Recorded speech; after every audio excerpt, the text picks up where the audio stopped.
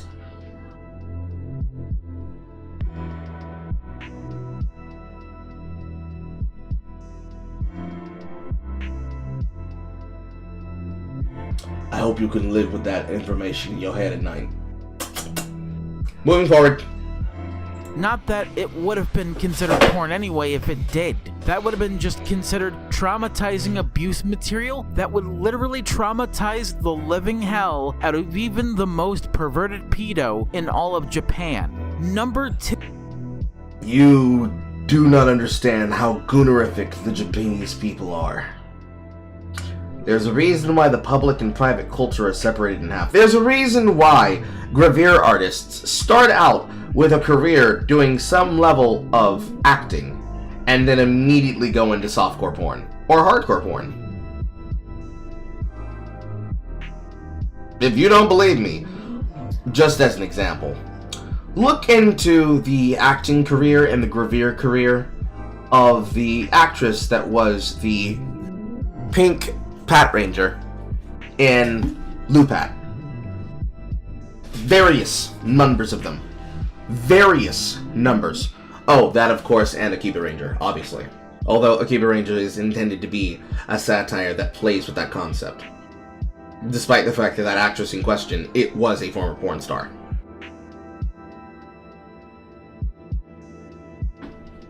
Like, he just opens his mouth and he just says a fucking literal pretentious lie. It physically hurts. 2. You can't take a single solitary stance on the topics of porn, whether or not they're addictive, and whether or not we should or should not ban whatever we considered porn. Because banning porn in a certain sense, if you will, if you've watched LFC 1 all the way, and in context, has not only bitten us in the ass as a nation for even thinking about that as a good idea, without ever having to even think about what it means to call abuse material porn in the first place. Because it is an action on tape recorded to be played back that depicts a sexual act.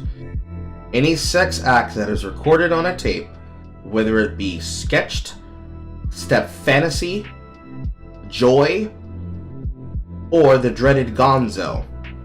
I say dreaded because knowing that a person's doing it for real, and that it's not fake, makes it worse, is literally the definition of pornography.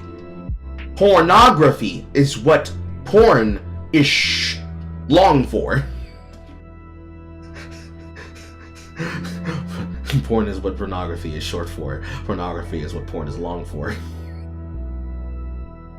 There's an erection joke in there somewhere. Anyways, pornography, like filmography, means it's on tape. If it was an audiobook, it would be a audio porn book.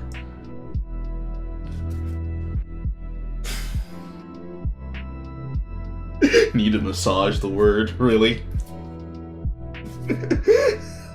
A little bit of some Lego Tokyo calling, you know? I don't even play Fortnite! I don't like when people that are fake smart and are smart dumb try to fuck around with words while completely missing what those words are phonemic for. Get some hooked on phonics, baby! Get some hooked on phonics.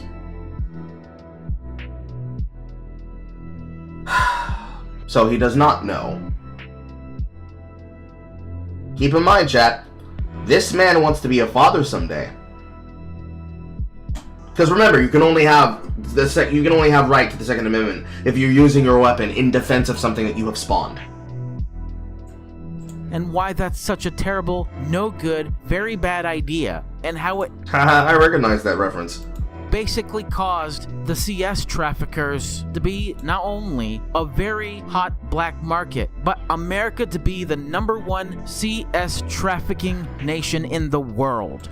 Well, see, that's because we have a lot of liberties here, and thus a lot of privacy here. Because in the places where we do things to criminals that have done something horrific to a child, you think that the first world crime statistics and the first world crime result for justice is bad? You should hear about what they do in the second and third world. You think we're barbaric? No, they're barbaric. And they have very stringent rules about this. By all means, within the religion of peace, they actually have serious crimes and punishments that do not even compare to the worst of our death penalties. Not even Japan's death penalty compares to what will be done to you by a mob in the second and third world. But hey, what do I know? I'm just an educated African American. I can't argue with the furry about sex. Clearly I must be out of my depth. And if by God the United States would have otherwise been just as sane as the 7 other countries I mentioned earlier, without normalizing pedophilia, we would have basically... Tell me how America normalized pedophilia. Tell me in a paragraph. How did we normalize pedophilia? Because I'm pretty sure if a person is capable of understanding that this kind of crime is wrong, and the microplasticity of a child's mind is so tender that exposing them to any kind of sex will permanently destroy them, I'm pretty sure that the sentiment of leave the kids alone is popular because we leave the fucking kids alone. And if you don't, well, justice is peace, peace is made of steel. seen none of these rings ever become successful, much less a black market to have ever been made to trivialize everything else within our efforts. The emphasis of a black market implies the creation of a white market, which is to say, a clear net market versus a black web market. Considering that the black market is usually underground, that means we didn't fucking legalize it or normalize it. Because if we normalized it, Ryan, then we wouldn't criminalize and punish it. This is as stupid as saying that somebody normalized a patriarchal cishet rape culture, and yet clearly not making eye contact with a vagabond on a New York City train can lead to you getting burnt alive while you're asleep. If you haven't seen that news story. If we didn't criminalize what Luigi's Mansion did to that CEO, you would not have women, clearly liberal women, writing him love letters the same way they did Wade Wilson months prior. And there is no world that you can say this with seriousness when we have done nothing but fight against it wherever we fucking can. And you're trying to convince me that Alex Rosen must be a part of a movement explicitly to try and be in control of access. So you're comparing him to that judge that was collecting child porn from the cases he was suing, because you think that's what society wants. You think that's what every person in society desires. Crazily stupid. What is Japan's death sentence? They sentence you to a form of shooting and or hanging. I believe the common one that usually gets used is hanging. They send you into a room, the black curtain, and they put a bag on your head. And there are 3 people in a side adjacent room that are in that room with a button. One of the buttons actually drops the floor that hangs you. The other 2 are duds. And the reason why they do it like that is so that nobody knows whether or not they were the one that pressed the button that led to the death. Because as you should know, Japan's criminalization margin is near 99 to 100%. Of course, South Korea is no slouch, as we can clearly see with them brutalizing Johnny Somali, beating the shit out of him, and then holding him in jail and telling him, no, you ain't leaving the country. Because, you know, if Americans and Westerners and foreigners and the commoners that live in the lands, like South Korea, supposedly normalize something like nuisance streamers, then Johnny Somali wouldn't be getting his shit pushed in by all of those Korean males. The same way that they wouldn't have normalized, real normalization, they wouldn't have normalized South Korean males to have military service. The same way that Israel did with all Israelite citizens.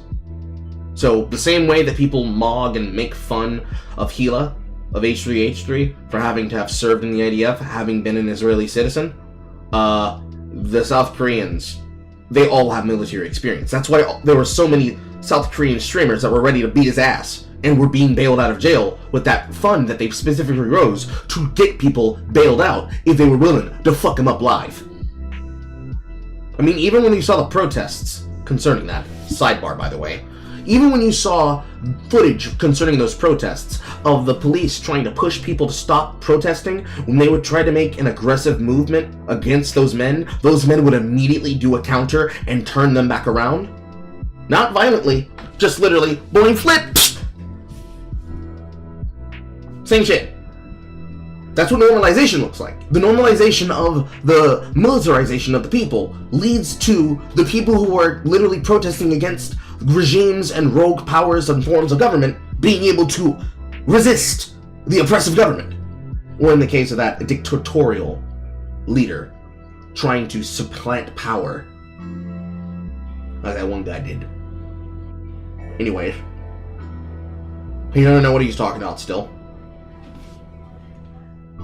Every single stance you may or may possibly take on any of these subjects or topics is remotely controversial. Not a single stance within these fucking topics are not controversial. And that fact alone is just within its own nature.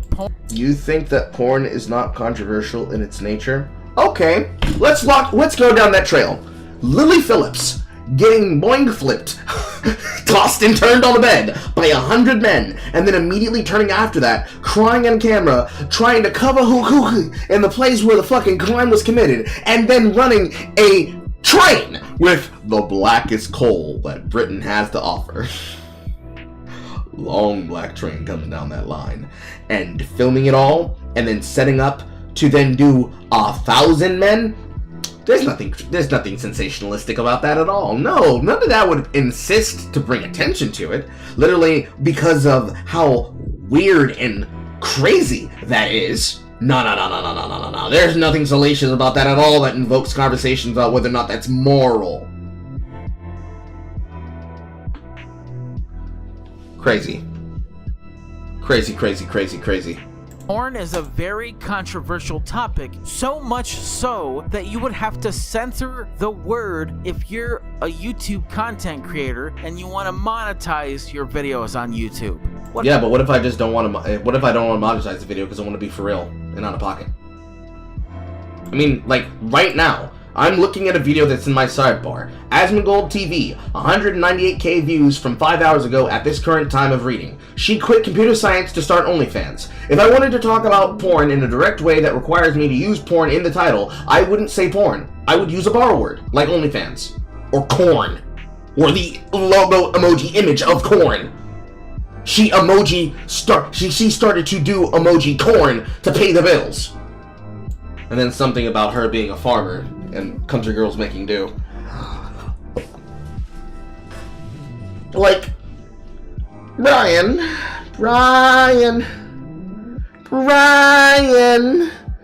you don't know what you're talking about again.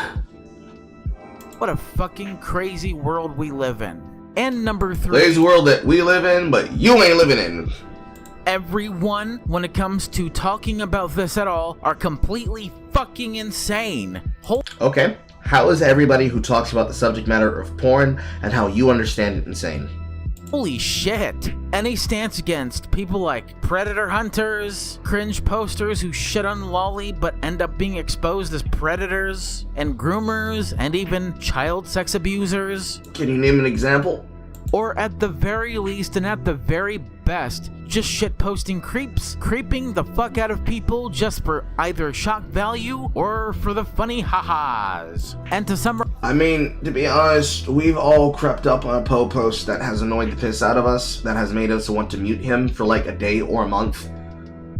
There's not a single person amongst here who knows what I'm talking about that has not seen those posts, and yet that is what people go to him for.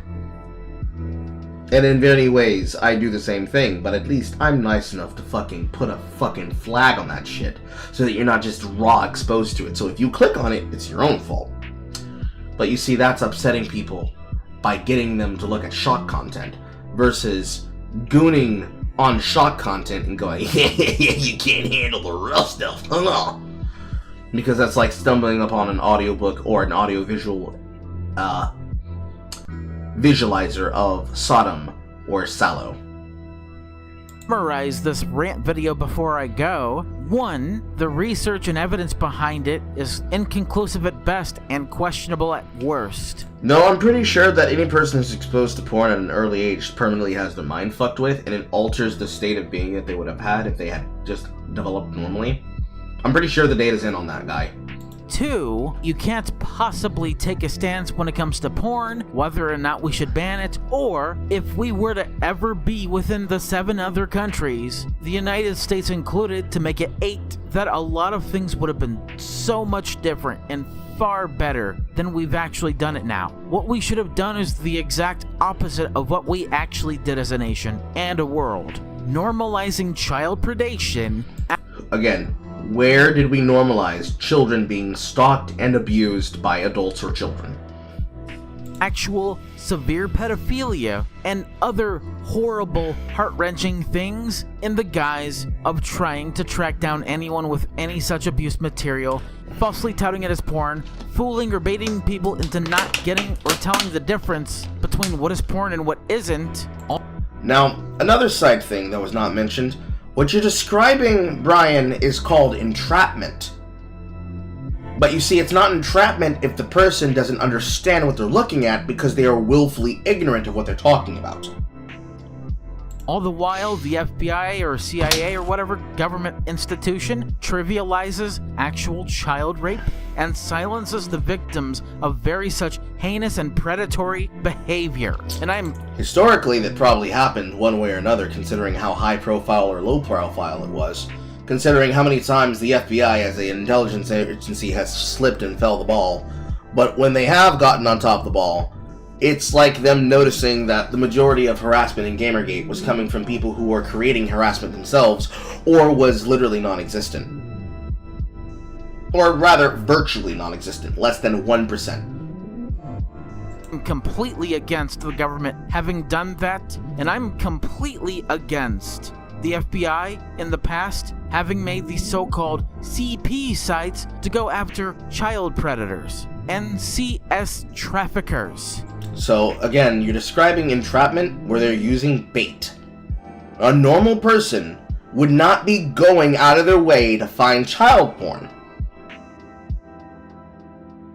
I think this is what we're gonna call the Chibi Reviews question. Do you try to expose a person you claim is a demon to your fandom by uploading child porn to their personal accounts that you hacked into to demonstrate how they're a bad person? I think the question you have to ask there is, how did you get access to child porn, and why did you upload it on a hacked website or a hacked account that you got possession of by trying to punish the person to, quote, teach them a lesson about having public opinions online?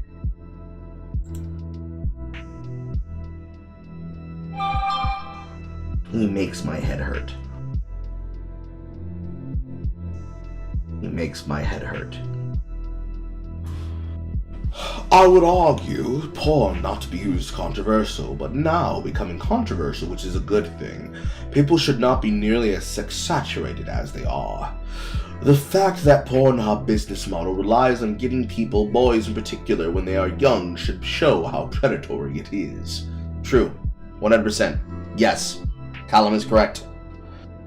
It's why it's ridiculous that the conversation currently happening right now concerning how many platforms, especially to Pornhub of all places, are being forced to just basically, whenever they're being asked and told in the registration for the states that say they need to have verification, they're just shutting down the website because they'd rather not bug and deal with it. Because, yeah, the problem is clearly children having access to porn. However, this then comes down to the instrumentation of how you deal with the policy, and that's a question that is entirely separate from the normalization. Because I would say our society hasn't normalized child porn, but it has normalized that you should have absolutely no shame with wanting to exploit yourself and make a bang and a buck. Quick buck or long buck, which turns into a long fuck or a quick fuck, that amounts to your popularity existing in an extension of the same 15 minutes of fame over and over and over again. The infinite money glitch of Twitch, as it were. Again, what I just talked about being in my sidebar. The she quit computer science to start OnlyFans thing. The MD, PhD student that literally could just go work in STEM, deciding to become a sex worker on OnlyFans. Bizarre. Why would she do that? Well, what has she seen? That you can have an okay decent body and an okay decent face that hits the moderate level of what is considered to be sexually porn attractive, and monetizing that as infinitely as much as you possibly can, becoming one of many people who are just willing to do whatever the fuck they want to with their body.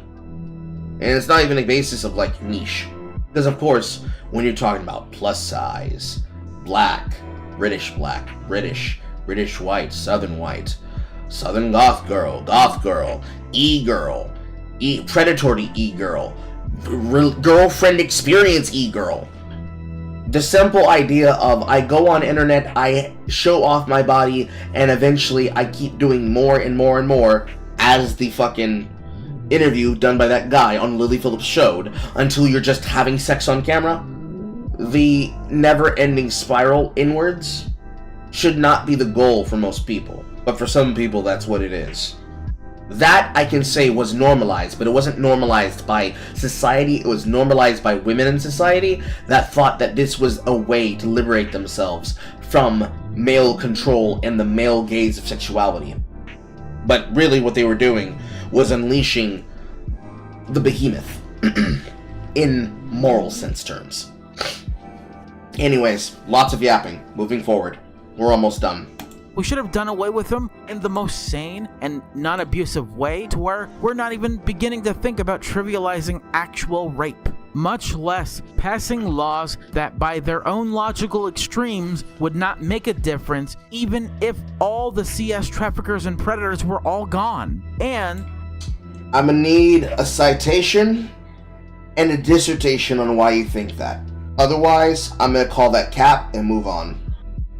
the final point, 3, that everyone when it comes to talking about shit like this, including myself, are absolutely fucking insane, but to very— but I'm not, because it was literally my job. Literally my job. So I'm not insane. I know exactly what I'm talking about. Thank you. varying degrees and levels. To everyone else's perspective, including my own, I am the most sane and have the sanest takes when it comes to very dark and serious shit like this, and I hope Ain't never in a million fucking years you ever consider yourself to be the most sane, logical person on a situation on any topic that you ever fucking talk about in your goddamn life. Don't you ever say that goddamn lie again. Cap. Hard hat. Helmet. Fucking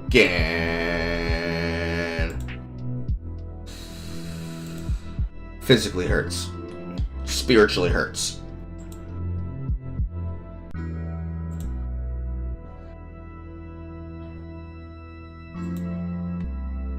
I hope everyone should have the same kind of thinking that I do when it comes to shit like this. I don't want to get banned at all, alright? It's a really risky topic.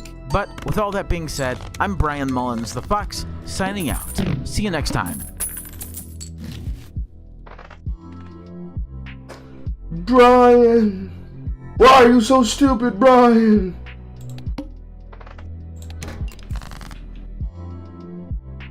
For those of you who have never seen Brian Mullins the Fox, please consider yourself fully inoculated and prepared for what's going to come next, because it's only going to get worse from here. By all means, if you feel like you need to take a knee, we will be seeing you on the VOD. However, it only gets worse. There is no mercy. There is only the furry. There is only the fox.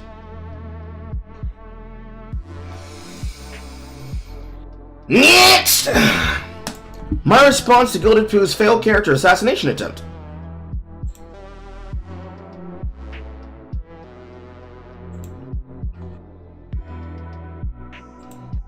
I'm not gonna have the ability to stay in here the entire time, but was good. Hi, hello. I'm playing Helldivers right now. Good God, every single time that I hear that man, it makes me want to fucking die. I think I feel. Well, what did you want to say? Not much, honestly. Just that, holy shit, they're pseudo-intellectuals are beyond fucking reprehends. First, he tells us that there's a grand conspiracy to eat the asses of children in Christmas because they didn't want to eat turkey. Then he tells us a bunch of shit about how you shouldn't attack pedophiles because they're misunderstood, bro.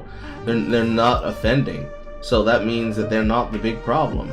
Then he tells us, hey, parents, to teach your kids sex ed, you should bust it down sexual style right in front of them. Make sure you point to the sex organ so they know what it is.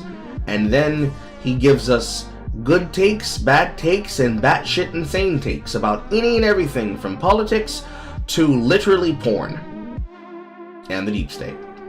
Truly, he is a connoisseur and a visionary of our time. I don't know the fuck he's envisioning, but he's envisioning something. Was that all you wanted to say? You know, he's the Oscar Wilde of our time, I guess. Kappa, was that all you wanted to say? Pretty much. He reminds me a lot of, like, TBN Skyen. True. But then again, in the whole, not like, I mean, I know that a lot of people kind of like TBN Skyen. Yeah. Which I don't really care for because, like, that's great. You can like the guy for what he, you know, does, but he has a lot of really bad takes about, like, well, why do lead characters have to look this way? It's because that is how that sells the most. Well, that's the same answer I always give. If you want people to see how stupid they are, make Carl more popular so that people listen to my takes. Your voice of reason, chat. He's going insane. He's going insane. I've been insane. Kappa. Alright, I'm back to it. Alright. Next video. I clicked on the wrong screen.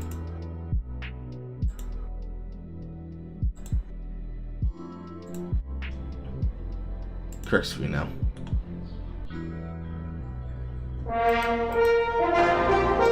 Every single time he does one of these longer ones, it's always that pretentious fucking fanfare. Oh my god! Every time, chat. Every single fucking time. Every single fucking time. If I wanted to watch and listen to an MGM movie opening, I'd watch an MGM film.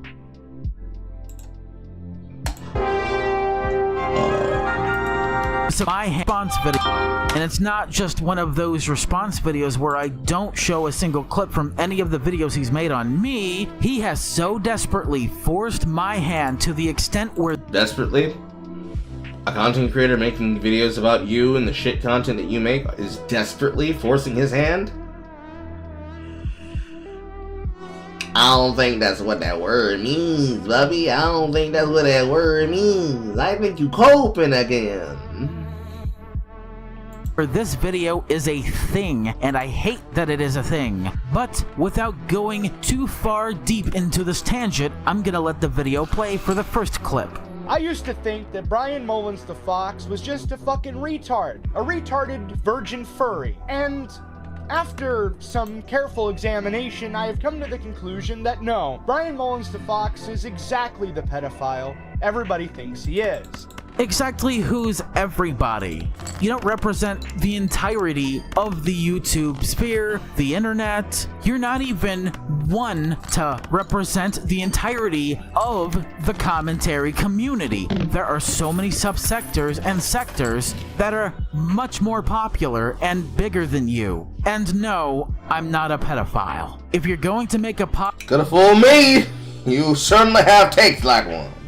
positive claim, don't get pissy or hesitate to actually provide evidence, which you can't, because none of what you're about to show could ever be proof of any. So what you're doing now is attempting to deplatform me, to silence me completely, and if he's not silencing you, he's letting you say stupid shit and making fun of you for saying stupid shit. Entirely different. Entirely different.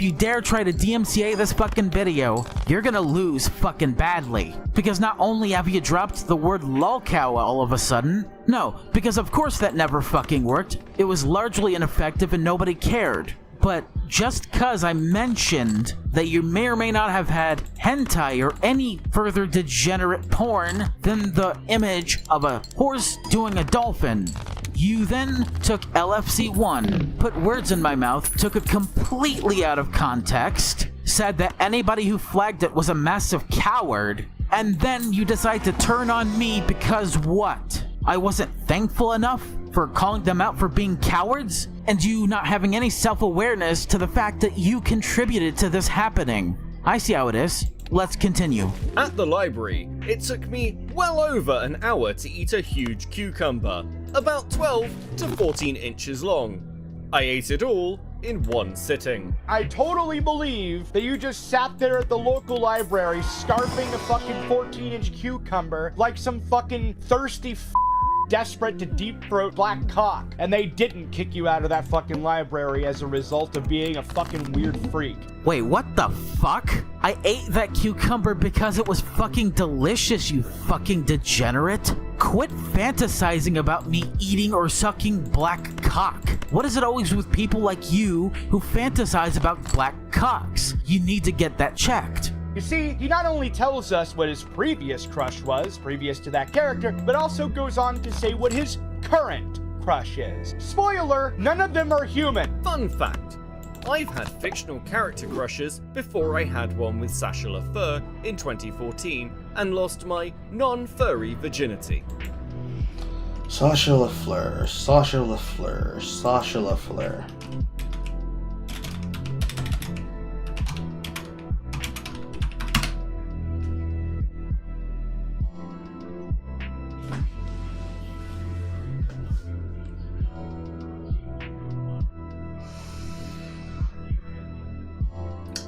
He lost his virginity to a cartoon doll.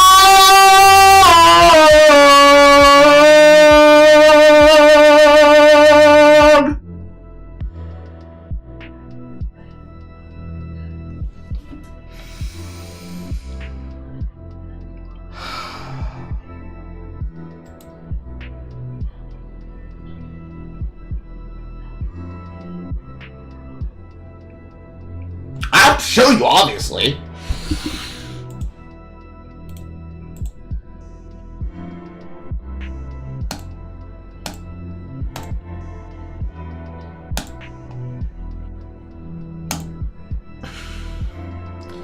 There is a fucking trove of Saucer LaFleur. And I know because I'm looking at it. And this particular image that I clicked on to show you the full scape, so that you understand why he just fell for this vivacious hound, is on Fur Affinity. Because he's not the only one.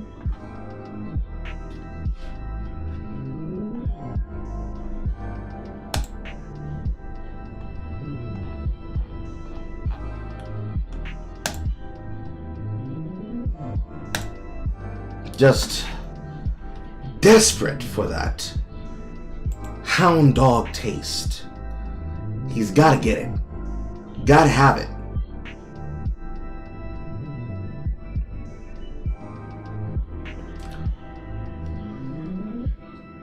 Dagsfka. Hello. Show me your vagina. Please show me your vagina. I'm sorry, but I am Carl and I have a caducee.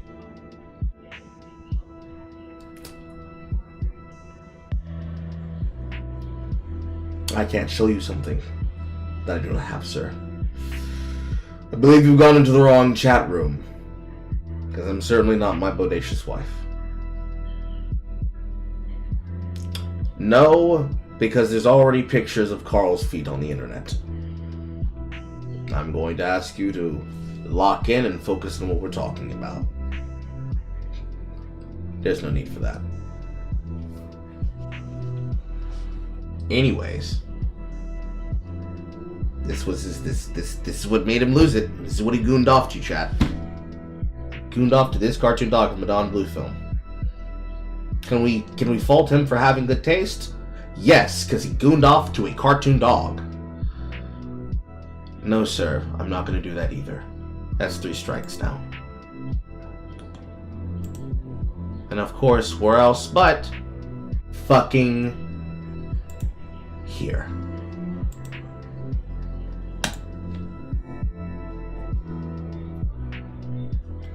Every time, it's always kick.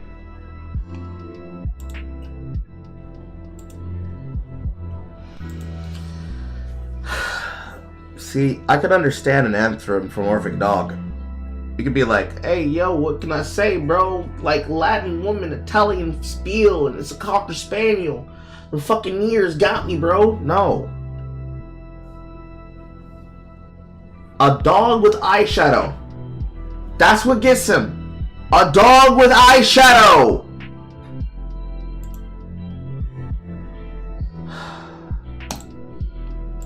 Pain.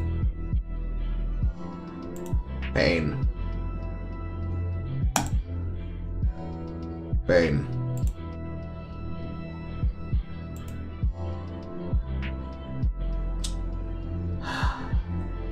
Okay. Moving forward. The first fictional character crush I can remember having as a kid was with Marlene from The Penguins of Madagascar. It's official. Zen the Corsac Fox from Kung Fu Panda 4 is my next official fictional character crush.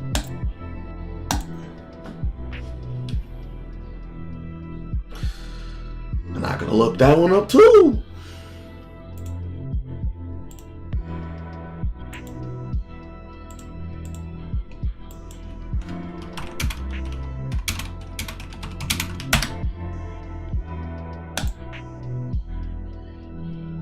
So he's in love with literally Aquafina.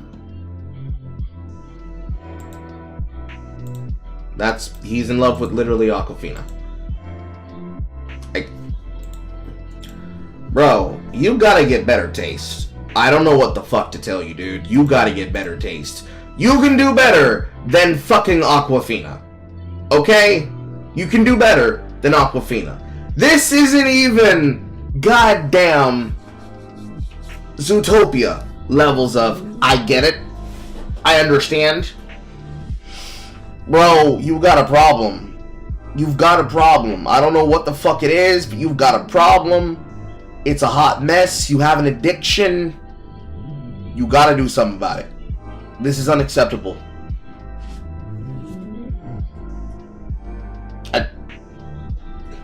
Furry in the audience, hold our hand through this. Because I don't understand it, I don't get it. I don't understand it, I don't get it. Fucking A, man. Fucking A. Moving forward.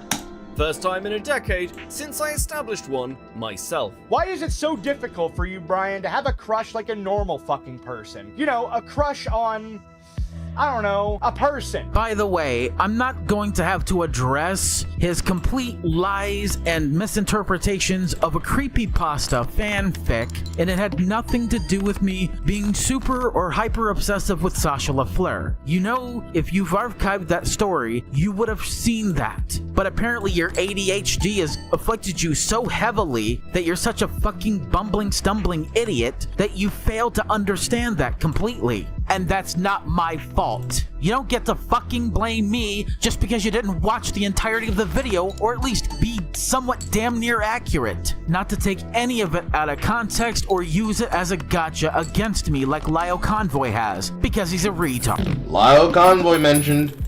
And plus, why does it matter that much to you that none of my crushes were human? What's it to you, fucknut? All the crushes I've ever had as a kid growing up and even to this day are not real, and even still, they're animals. A furry is an anthropomorphic version of a character or a persona. There is no reason to be super highly obsessive over who has what crush, what reason, why. It's just fucking creepy for you to do that. Instead of swatting furries, I think that that's a travesty. I don't think you should swat furries. Instead, you should send fucking animal control to their home so they can be removed from the premises and shoved into the pound, and then turned later into fucking like furry slaves for rich people. And again, you still have this false notion that every furry wants to fuck an animal, which is highly beyond me because he has a fetish with killing furries, with wanting them to die, with wanting them to fucking kill themselves. And I find that absolutely and unbelievably hypocritical because you shat on Hopeless Peaches in a community post for lying or using false zoophilia or zoosadism accusations against people. Doesn't make you better, it makes you a waste of space and you're a piece of shit for doing it. And now you've become that piece of shit. Learn what fucking hypocrisy means, Vlad. Nobody put any words in your mouth, Brian. All I ever did was listen to the words that you said and then respond to them in kind. It's not my fault if half the shit you say is a bunch of schizoid nonsense like the following. I just figured out why parents would want to wait until the soon-to-be victim hits puberty. It is to give predators and the government more of an opportunity to get them while they're still young, and that puberty fucks with their hormones as well. Brian, that doesn't make any sense. That is fucking insane. The fuck is wrong with you? Build yourself a bird furry outfit, climb to the tallest fucking building you can find, and then leap from it. Fly like a bird. Fucking lunatic. Vlad, that was not a fucking rebuttal in any given way, shape, or form. All you're doing is practically telling me to kill myself. Die in a fire. And to make matters worse, one of his pals is arguably a pedophile. Because not everybody on the planet has quote-unquote intrusive thoughts about grooming children. So tell me about the intrusive thoughts. What's that about? Murderous mongrel. Trauma symptom. Fucking nightmarish trauma symptom that sprouts up after 2 to 6 months of being on constant survival mode. Likely the reason their intrusive thoughts of grooming is because the topic was a constant discussion point at the time when I first had any. I don't care if you claim it's some symptom of some fucking gay shit or what have you, it doesn't fucking matter, alright? Nobody is just casually walking down the street like, fuck, I want to groom a child today. Nobody thinks that way. Vlad, you fucking mongoloid. That's a very serious slur for you. Big feels. Did you even read and then go back and check what she actually meant? Of course not, because you're a fat fucking liar. It reads, trauma symptom. Fucking nightmarish trauma symptom that sprouts up after 3 to 6 months of being on constant survival mode. Meaning that she is speaking in the perspective that she's the victim, not the groomer. Also, it reads, likely the reason their intrusive thoughts of grooming is because the topic was a constant discussion point at the time when I first had any. Grooming as in another time where she's the victim of another groomer. Not that she has any fantasies of grooming people. What the fuck is actually wrong with your reading skills and how to read through them, see what they mean and why? Because if you're... It's like... What's the word I'm looking for here? This is the same level of a different brand of pseudo-intellectualism, but the same pseudo-intellectualism that was done by good old Tim Tim! This is the pseudo-intellectualism that Dan Burr Studio started putting in when he started gloviating about how other people are fucking stupid. Where's that clip?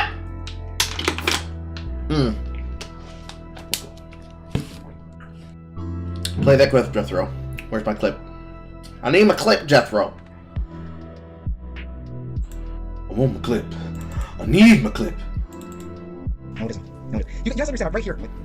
I'm being surrounded by 2 mares. I'm literally cuckolding Starlight. Even though she's my soulmate, I'm able to cuckold her a little. And she likes it. And she likes it because she knows that I'm her soulmate. She knows that I'm the only one who could bring a spirit of intellectual vigor into her life. So much that I'm able to, let's say, horse around with a little friend of mine, and it's still a good deal for her. I'm giving her 80% of my focus, and it's still a good deal for her. You guys have no idea how much value I provide for that to be even something that applies to me. It's that. This is his version of that. Close enough. Welcome back, Dansworth Studios! Going to read these tweets out of context, you kind of make it look like you're wanting to accuse me of being a pedophile.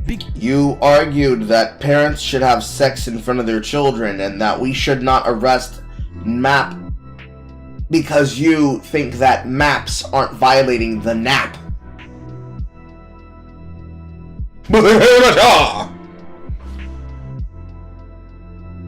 Pain, sorrow, sorrow, pain.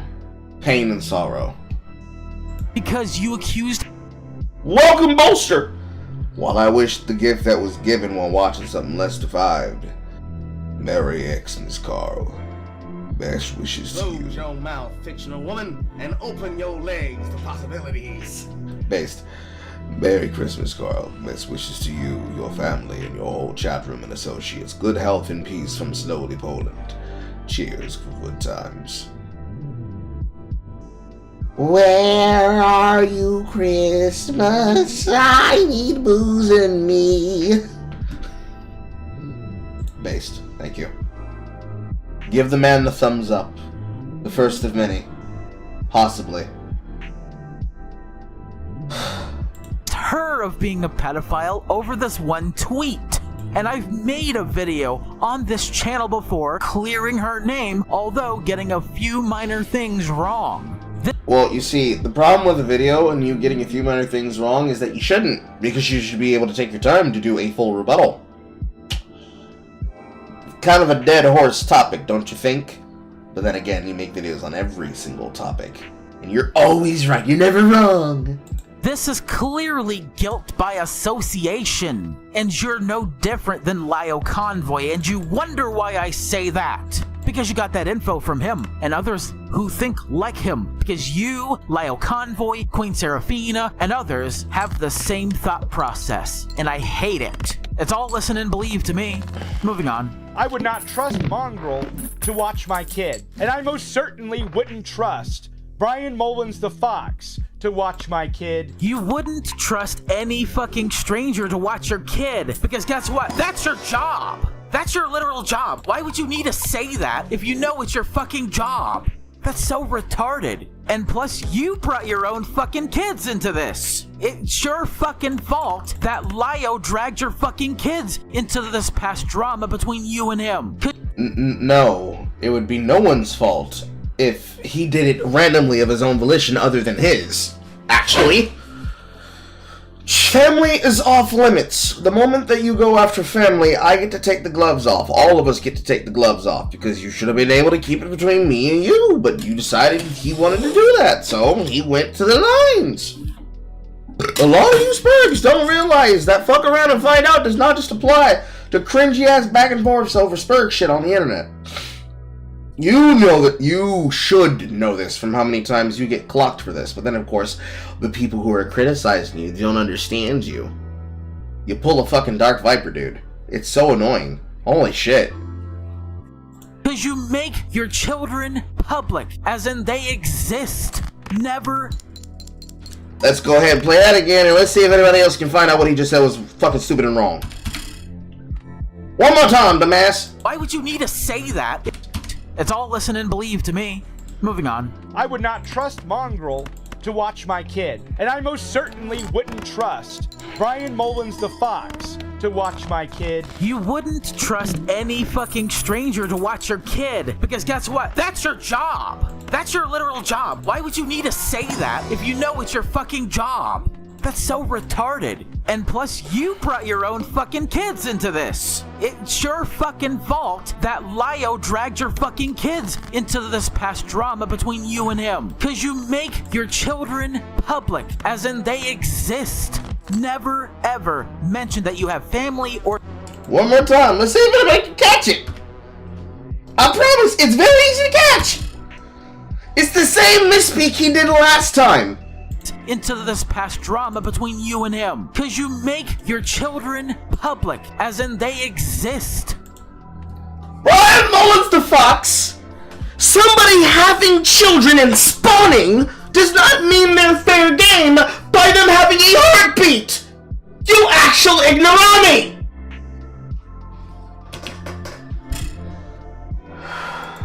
He thinks he's smart, but he's not.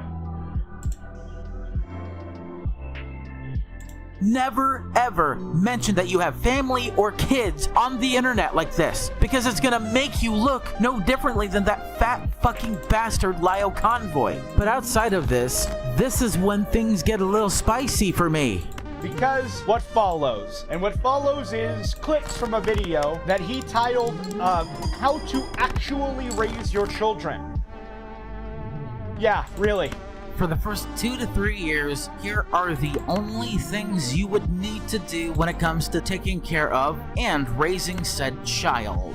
Number 1, change their diapers anytime you smell a stink that's impossible to ignore. But don't change their diapers too often, because it would just be a waste of diapers. Say between 1.5 to 3 hours when they're a newborn, and by the time they're a toddler or 2 or 3 years old, once at best every 10 hours. Every kid is unique though. This isn't a set in stone, be an end-all estimate for when you should change a toddler's diaper.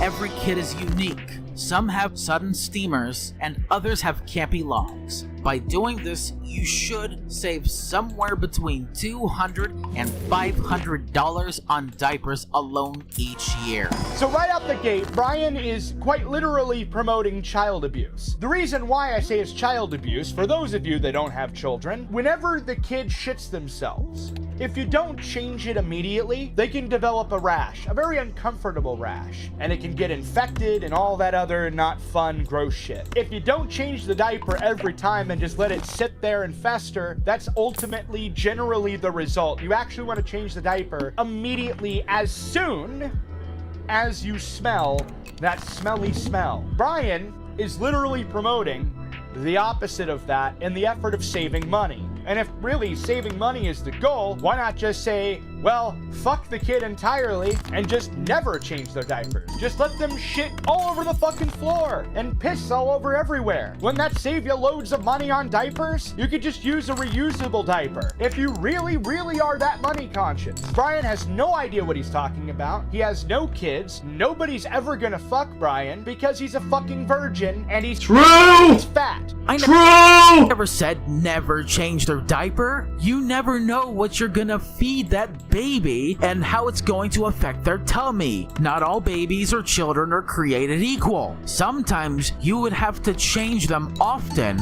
as in like the first 2 hours or less. But again, it doesn't represent all babies because they're not all like that.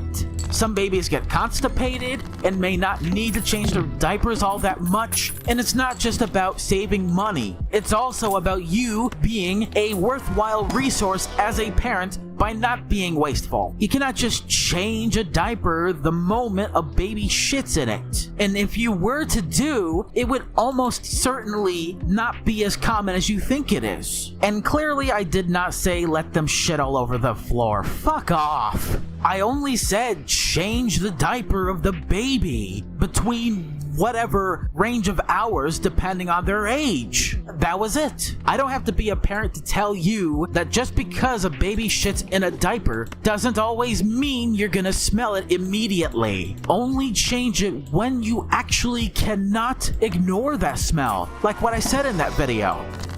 That is stupid and retarded. My God, please shut up. You idiot. Again, ignorami. Complete ignorami. Unjustified levels of yapping. Unjustified levels of yapping. Because clarifying your point makes you sound even stupider. Did you just ignore that? Of course you fucking did.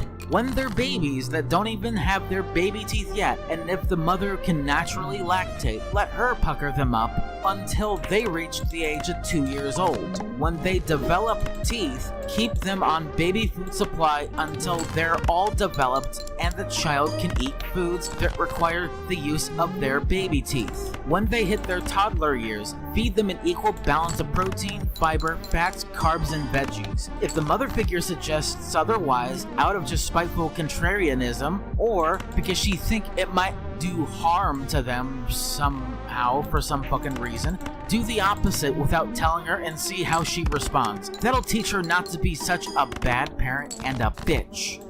Yes, certainly. Do things without the consent and the knowledge of the mother. That is gonna work out beautifully for every person in court. You certainly understand how the legal system works. Nobody should ever doubt you and your intelligence, Brian Mullins the Fox. We are flabbergasted and shaken in the face of your wisdom. Please kill me. Lord have mercy, please fucking kill me. This guy is so goddamn stupid. Weaponize your child against your significant other. Great fucking parenting. In no way, shape, or form is that manipulative, abusive, or anything. Nope, nope, nope. Please, for the love of fuck, Brian, cut your fucking dick off. If any kind of yours wants to know what the place they came from looks like, if you will, just show them for a short period of time and do this after warning them that it might scar them mentally. Note, this is not child abuse, but suppressing their innocence by depriving them of that sexual knowledge is. That, right there, Brian, that. Every time you speak about things like child rearing, that's why people call you a pedophile. That is a pedophile statement. Stop making these pedophile statements, you stop getting called a pedophile. Okay?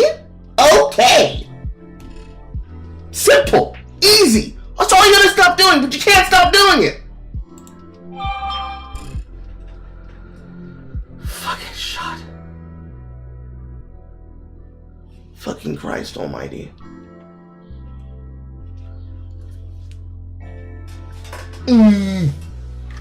Now, it's funny that you mention that, because actually you can smell the crock pot from the kitchen. 1 second. It means that vegetable cooking should be done.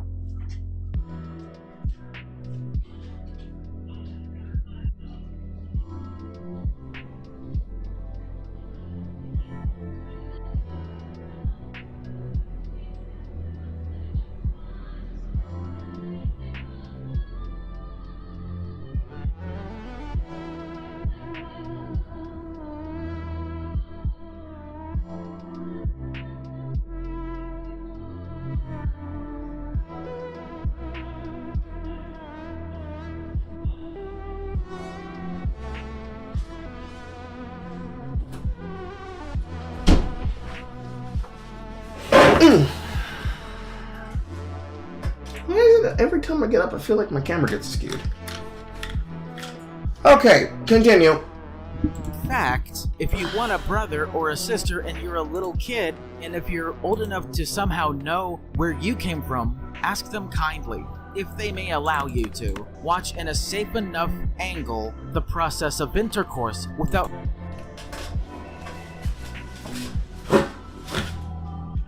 scarring you any further for life. That is Literally! In the...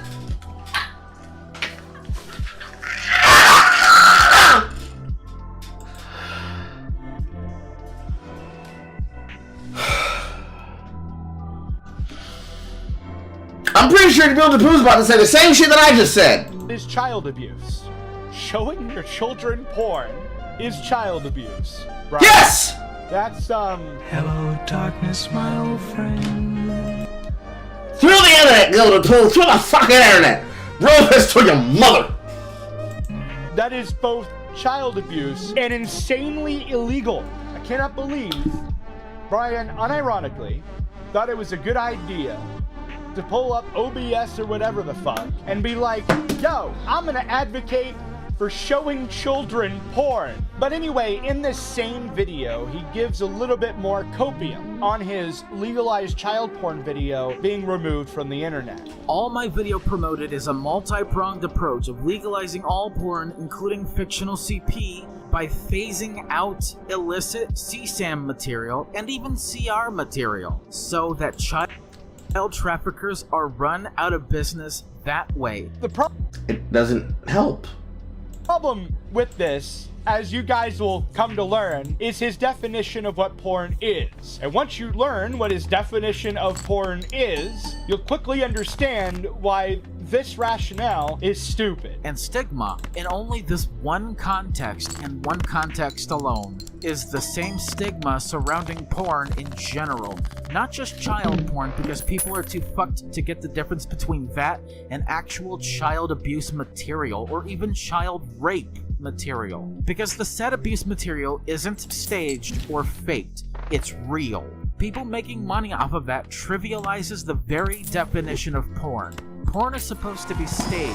So to translate for the normal viewer that isn't a retarded furry virgin, what Brian Mullins is actually arguing here is that child pornography as we know it isn't actually pornography because it isn't staged. But the problem with that is that if you look up the definition of pornography, it doesn't have anything to do with it being staged. In fact, it just says anything that depicts any sexual act for the purposes of enticing somebody. I'll be posting the screenshot, of course, of the definition on the screen if you want to look at it. This, of course, would include the weird romance novels that white women read for some reason that don't even include images. Okay, I'm going to have to make this very fucking clear and simple to you.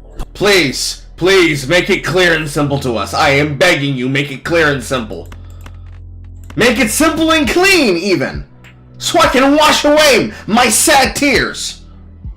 Porn is supposed to be a form of entertainment provided to their consumers by pornographic websites. Regardless if it's non-fiction or fiction, as in not IRL, not as in real or fake, has to be staged in a way to where you're not calling child sexual abuse or exploitation material porn, to the point where you're not literally spitting in the face of actual rape victims who were children at the time of the rape happening. And yes, it is worse than a woman apologizing to her rapist. But does it make me a rapist just because I said that? No, that would just be like Lio saying that you're a rapist without any victims yet. A dictionary's definition of the word porn not being specific enough to make it abundantly clear that the porn is staged does not necessarily mean that it isn't staged. Or the other way around. This motherfucker saw an arrow that was pointing right here on SpongeBob, asserted it was on Lost in Space. He must be talking about hentai and lolicon. No. And in that clip, I said you're not just purchasing plastic discs, assuming they still make those, whilst having a shelf of said plastic discs. It was me making fun of me. Somehow, because I happened to use BDSM as an example, he saw an arrow pointing at SpongeBob, thought it was pointing at Lost in Space, asserted that I was talking about owning BDSM porn, looked it up, found a lolicon parody of Lost in Space, and then asserted that I was a lolicon. That wasn't you making fun of yourself. You were using that as a point. In the same video, or LFC 6, I also hinted at the fact that you might have just been making this shit up, but it was sus and a bit weird nonetheless. Did you pay attention to that? I guess you didn't, because I'm not gonna trust what you say about it because you're a liar, Vlad. Also, I think that arrow was not pointing at SpongeBob, even though you clearly say it did. It was mainly pointed at Lost in Space, as in Irwin Allen's Lost in Space, the complete collection on DVD. Just because an arrow isn't directly on the thing you're pointing out, does not mean that it's not pointing out what you were referring to. If anything, the opposite is true. You were pointing at something else than what the arrow was set to point at.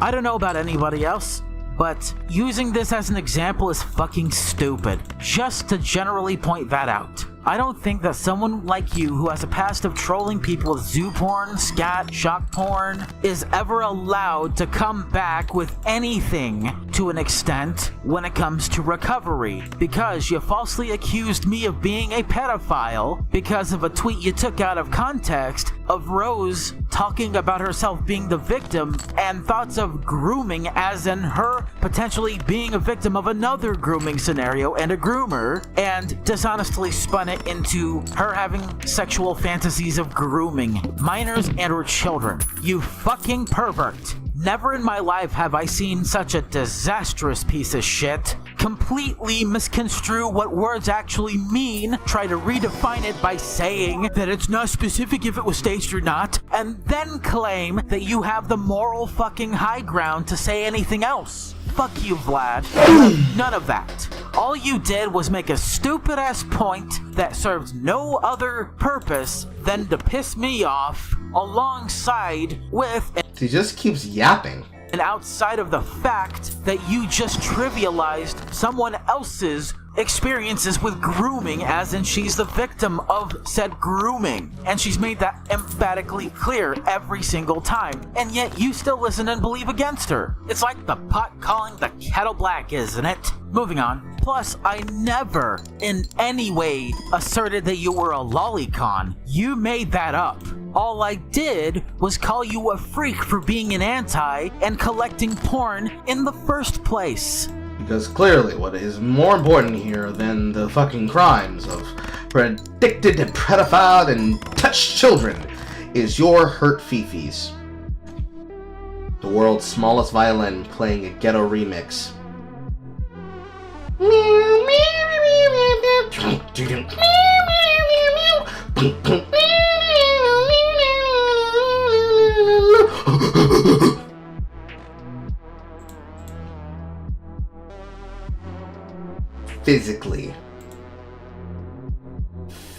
Physically. Cannot be more reviled than I am right now. You might not look it, but I am. I just don't want to blow my voice out. I ain't got enough water, bro. I didn't put you on the same level as Zhang, who allegedly, to be sure, commissioned Lolicon. Do you understand how fucking insane you are for literally insinuating something I clearly never said, took that out of context, and then wondered why I still respond to you, even though you're not on the same level as Zhang? You're just a— Even though you're not on the same level, you're on me. Shut your bitch ass up. weird freak and a degenerate, also a hypocrite, for having porn in the first place if you're against having any porn in the first place, much less what you've literally been vocal against. And something I've been kind of vocal against, but to an extent where I'm not trivializing abuse, rape, or even worse. Normalizing the behavior by calling it porn in the fucking first place. As if it were to be just downright entertainment and nothing's ever gonna fucking come of it. I'll also expose a different side of Vlad you've never realized before. If that was really what you meant, Brian, I could not possibly be more bored out of my fucking mind. That was the most boring own I have ever seen in my life. Generally speaking, when you're trying to own somebody on the internet, you don't, again, generally speaking, make up an entire fucking schizo post that really does nothing but make you look fucking insane. In fact, some might say that's the opposite of getting an own. I don't think the whole self-defense rape joke was funny at all. If anything, it was stupid, and now just seems tone deaf after what you've said in this fucking video that I had to force myself to do a point-by-point response to against you. And I don't know if I'm going to be able to make another response. I don't know what Vlad will do, but at this point I'm absolutely certain that I will only play one more clip before I end this video. You see, if Brian actually spent like 15 seconds actually Googling the Elijah Craig small batch I was drinking in my video on him, he would have noticed that that bottle is around $30, as you can see on the fucking screen. Here I have a bottle of Jameson Stout Edition. That was about, I don't know, it was like $36, $35, something like that. Johnny Walker Black Label. That was about $45 at a Walgreens. Here's a bottle I've been drinking throughout this video. Lafroig 10. Great shit. About $50, Brian. $50. Isn't that crazy? Art Beg Korivrekken. I pronounced that terribly, but I don't care. And that, Brian Mullins, is $120. The expensive booze, the actually expensive booze that I showcased here, the Lafroig 10 and the Art Beg Korivrekken, are not bottles that I purchased out of my own pocket. Those were provided to me by my gracious Subscribe Star supporters. When I said you were a financially irresponsible person, I wasn't mainly focused on the alcohol, but even then, holy shit, you're getting ripped off. I never said it was from your pockets. If anything, it's even more financially irresponsible, given that it's from other people's pockets. I was mainly referring to the whole incident where your website was down, most likely due to not being able to pay the monthly subscription outside of this. But now you made yourself look worse. And you know what? I'm gonna do some math. Alright, how much money is that? According to your estimation, you can take this with a massive grain of salt, but if he's right, that would only mean that he spent a total of $281-ish. This isn't an approximate amount, this is an estimate. It could be higher, but it could be a little lower. In conclusion, this video was a whole heaping of dog shit. The worst attempt at not only character assassination, but clearly a blatant attempt at my character. That has pretty much failed because, quite frankly, I don't know if you know this, you're a fat alcoholic retard in his mid-30s, afflicted with ADHD so bad he has to lie about everything that anybody says, that anybody can literally go and watch themselves. I'm talking about the videos, to where this blatant assassination attempt to my character is largely ineffective. So says the person who's being owned. Yes, I definitely believe you. You totally didn't do anything that demonstrated that you are the lesser individual. No, not you, Brian. No, never. It'll still get a shitload of views anyway because all commentary is listen and believe when it comes to false pedo allegations. False pedo allegations is when you literally give a hand-by-hand instruction on how to make your child into a spree killer. You full of shit! You're full of shit! You're full of shit! You're full of shit! You're full of shit! You're full of shit! You're full of shit! You're full of shit! You're full of poop, and so is your kid, and you won't change the diaper! No, you won't! Cause you're full of shit! And so are they!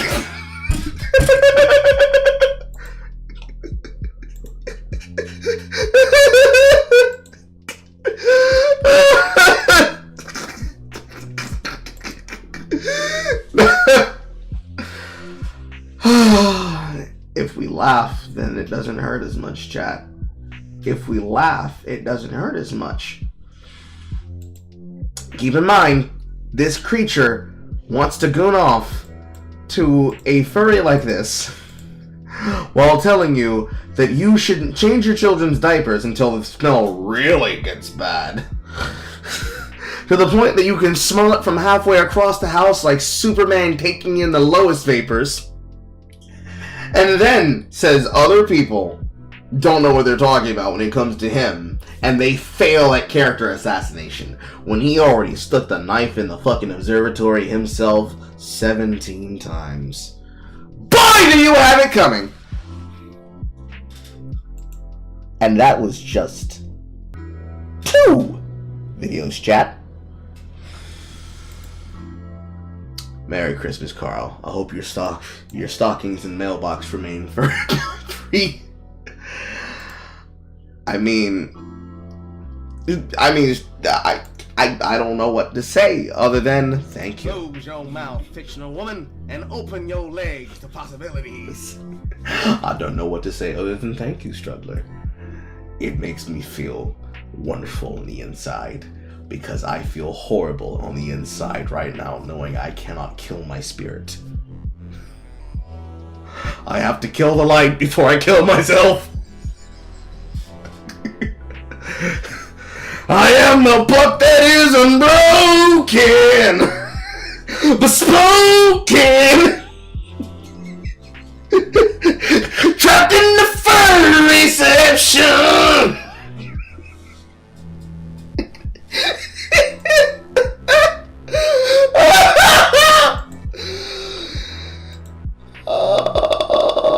Why am I able to click like on this and I can't click like on that? Ah, fuck. I clicked too many times. I guess I have to click it here. YouTube will not let me like your comment, but I will heart them. I will heart both of them. Won't let me click on like, but it will let me click on the heart. It's fucking stupid. Anyways, welcome horror! We're 2 videos in! And I'm losing my mind! Again. Although we all know I'm lying. I don't have a mind. I've clearly already lost it for my woman.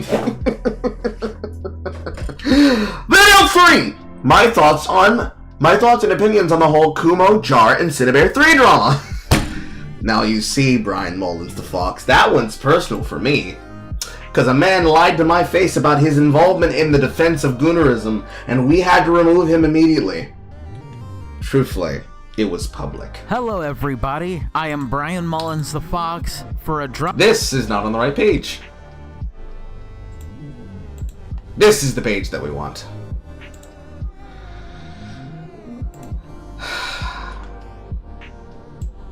Hello everybody, I am Brian Mullins the Fox for a no fanfare because the video is short. I think we're beginning to learn, chat. When the video is like 15 to 25 plus minutes, he has the MGM Studios ear rape. When it's not, he just introduces it normally. But you still like a 50% chance for him to jump scare you with his face. Anyways, moving forward. Drama Archive exclusive short rant video of... And the way that he types these videos, he literally types out as though he is Report of the Week. Evil. Besmirched, and evil. You are no review, brah. What do you think this is? Running on empty? Food review! Me giving and dishing out my 2 cents about the situation surrounding Just a Robot. Or like yiffing on empty. Cinnabare 3 and Kumo. I can try my best. You haven't missed most of it. The stream is young. I slept on a concurrent amount of time. I've done all my cooking. I can be here all day. All day. All day. All day. All day. All day.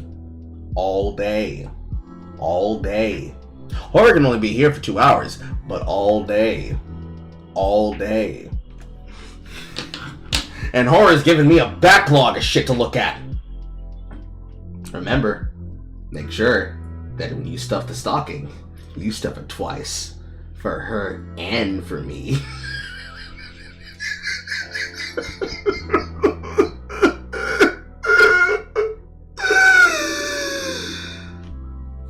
Anyways.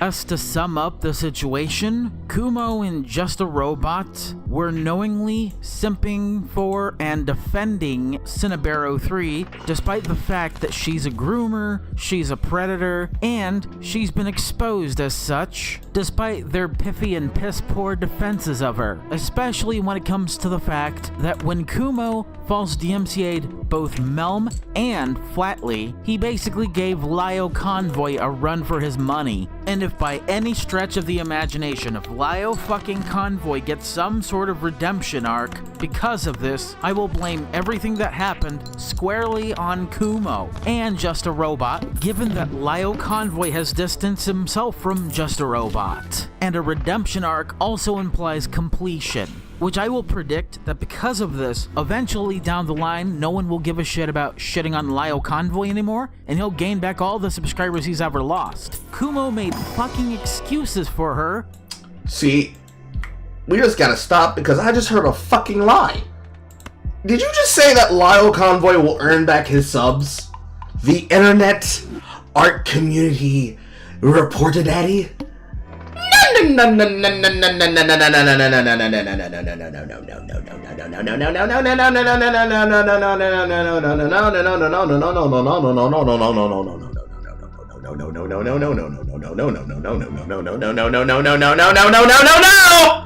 No! He will not! He will not. He's gonna stay in a house place. The fuck out of the limelight, because he knows he can't come back. He's a lion and a fucking half, bro. A lion and a fucking half.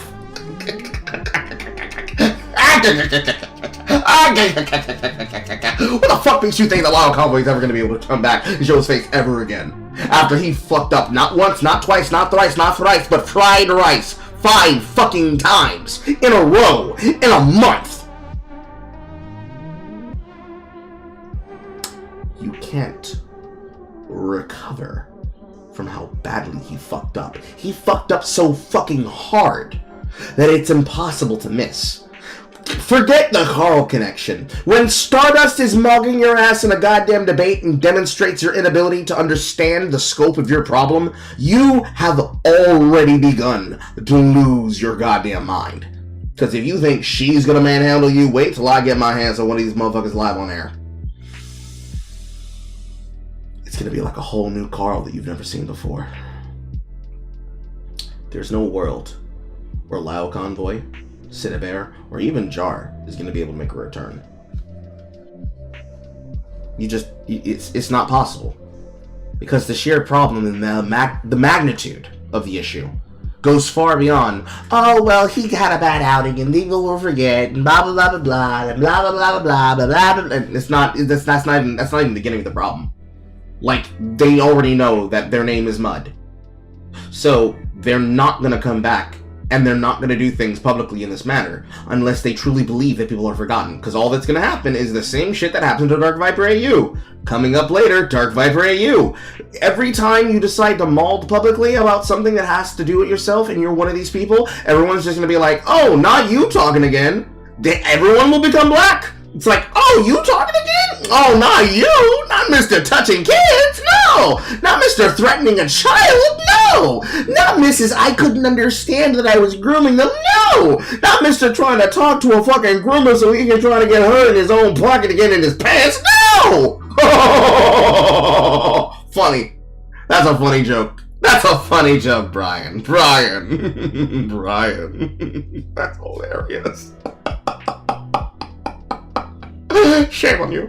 False DMCA'd a couple of people, abused the copyright system, and then left the internet like a bitch because he can't handle the truth and the criticism that he's been receiving. And Gilded Poo over here being a bitch, making his video about the whole situation going, why is everyone talking about the Cinnabear situation? Why can't people just stop and shut the fuck up about Cinnabear? Meaning that despite him not trusting Kumo anymore, he's gonna go with a piss poor defense himself.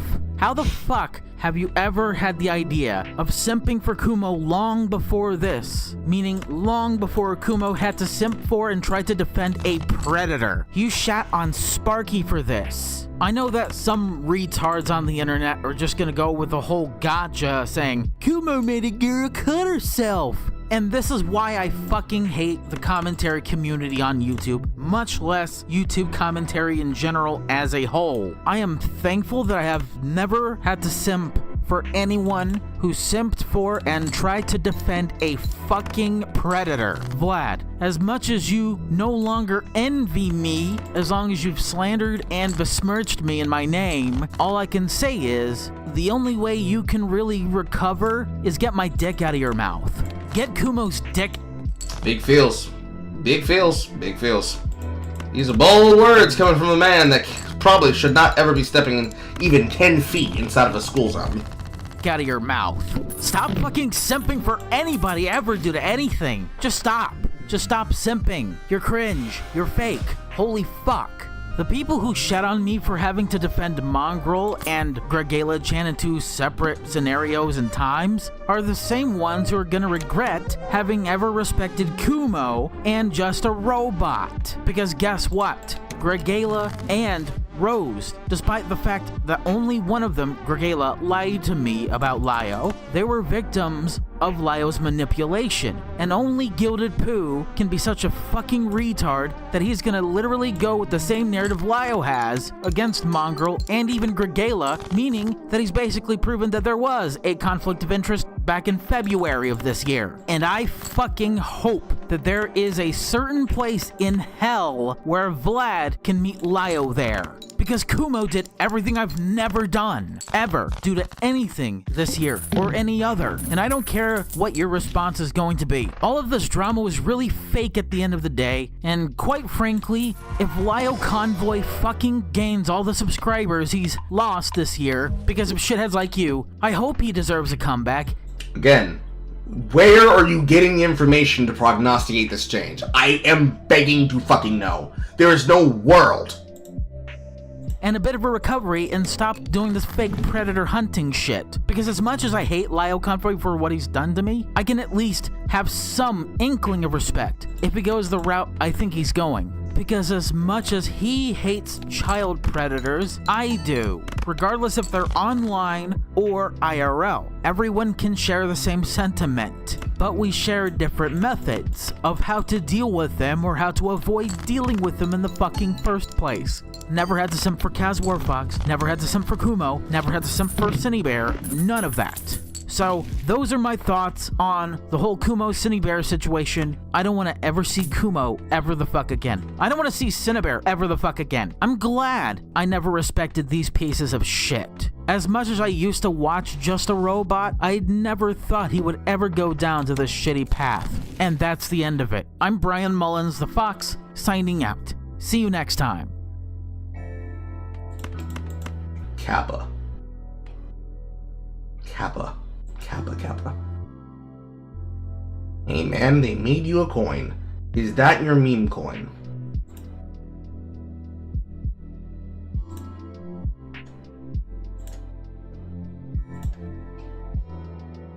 Why is that page not coming up? Yo, you making a meme coin? Is that your meme coin? Hey, they made you a coin. Post a link to what you're talking about in my Kick chat, because I don't believe you.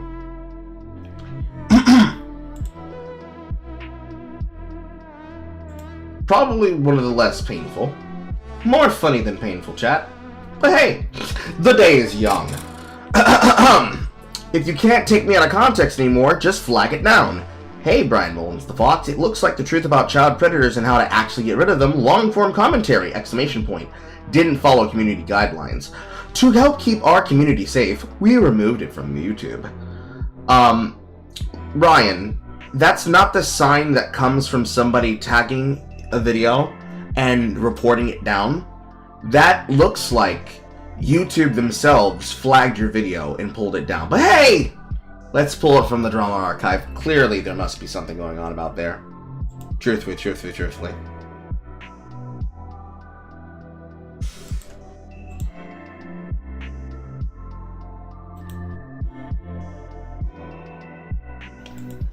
They talking about this. You don't need to keep reposting it, KevZ. I can see it. neobullocks.io. What is neobullocks? Because what it looks like is a link that, if I was to click on it, would do something to my computer. So I'm not going to click on that link. If somebody made a meme coin of me and made a Carl coin, I hope all of it comes and crashing, burning down, because there's only one Carl coin, and that's Negro Funbucks. Only redeemable and fundable inside of the Negrohood. The Negrohood, where you too can be able to get your own personal Carl. Buy a Carl for your Carl. Moving forward. That is the wrong screen again.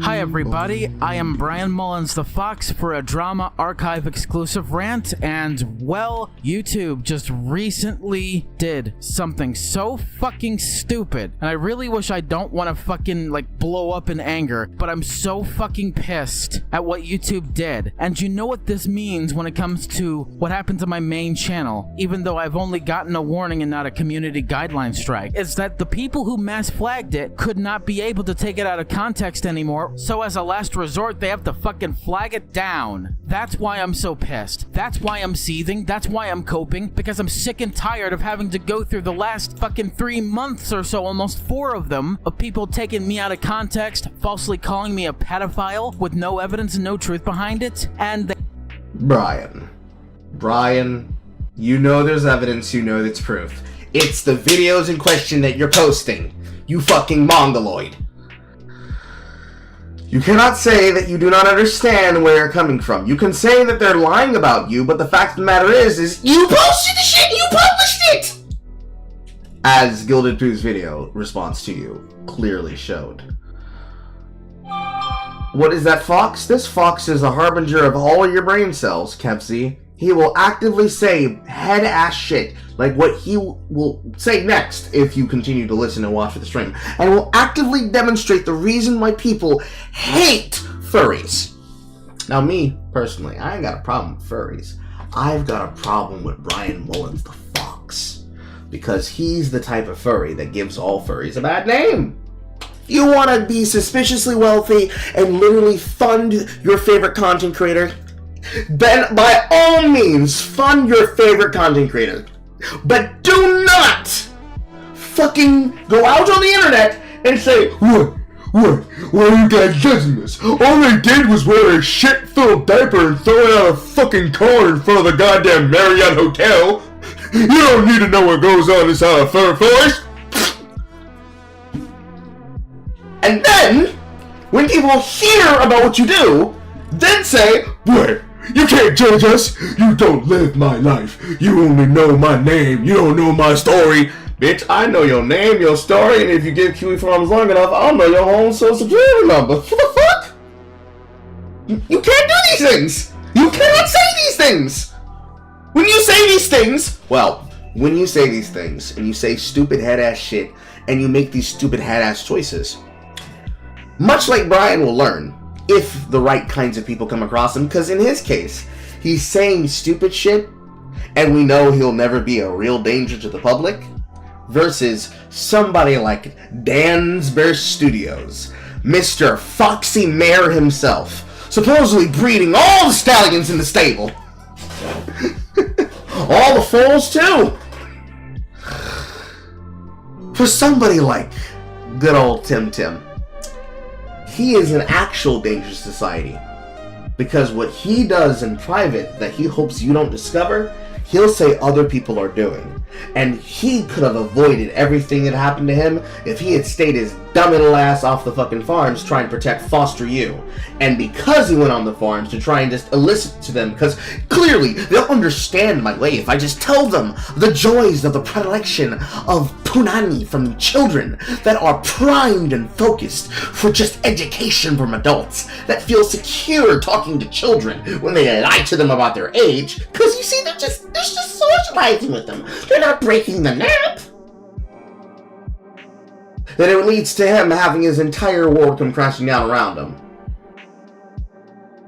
Now, because I like people, I'm going to not play that audio, but we will play the mayor audio again. We will be doing that. Jethro, spin that shit! No, it isn't. No, it isn't. You guys understand right here. Like, I'm being surrounded by two mares. I'm literally cuckolding Starlight. Even though she's my soulmate, I'm able to cuckold her a little, and she likes it. And she likes it because she knows that I'm her soulmate. She knows that I'm the only one who could bring a spirit of intellectual vigor into her life. So much that I'm able to, let's say, horse around with a little friend of mine, and it's still a good deal for her. I'm giving her. This is a cripple. This man is a cripple. And he has the audacity to say that she'll like it. 80% of my focus, and it's still a good deal for her. You guys have no idea how much value I provide for that to be even something that applies to me.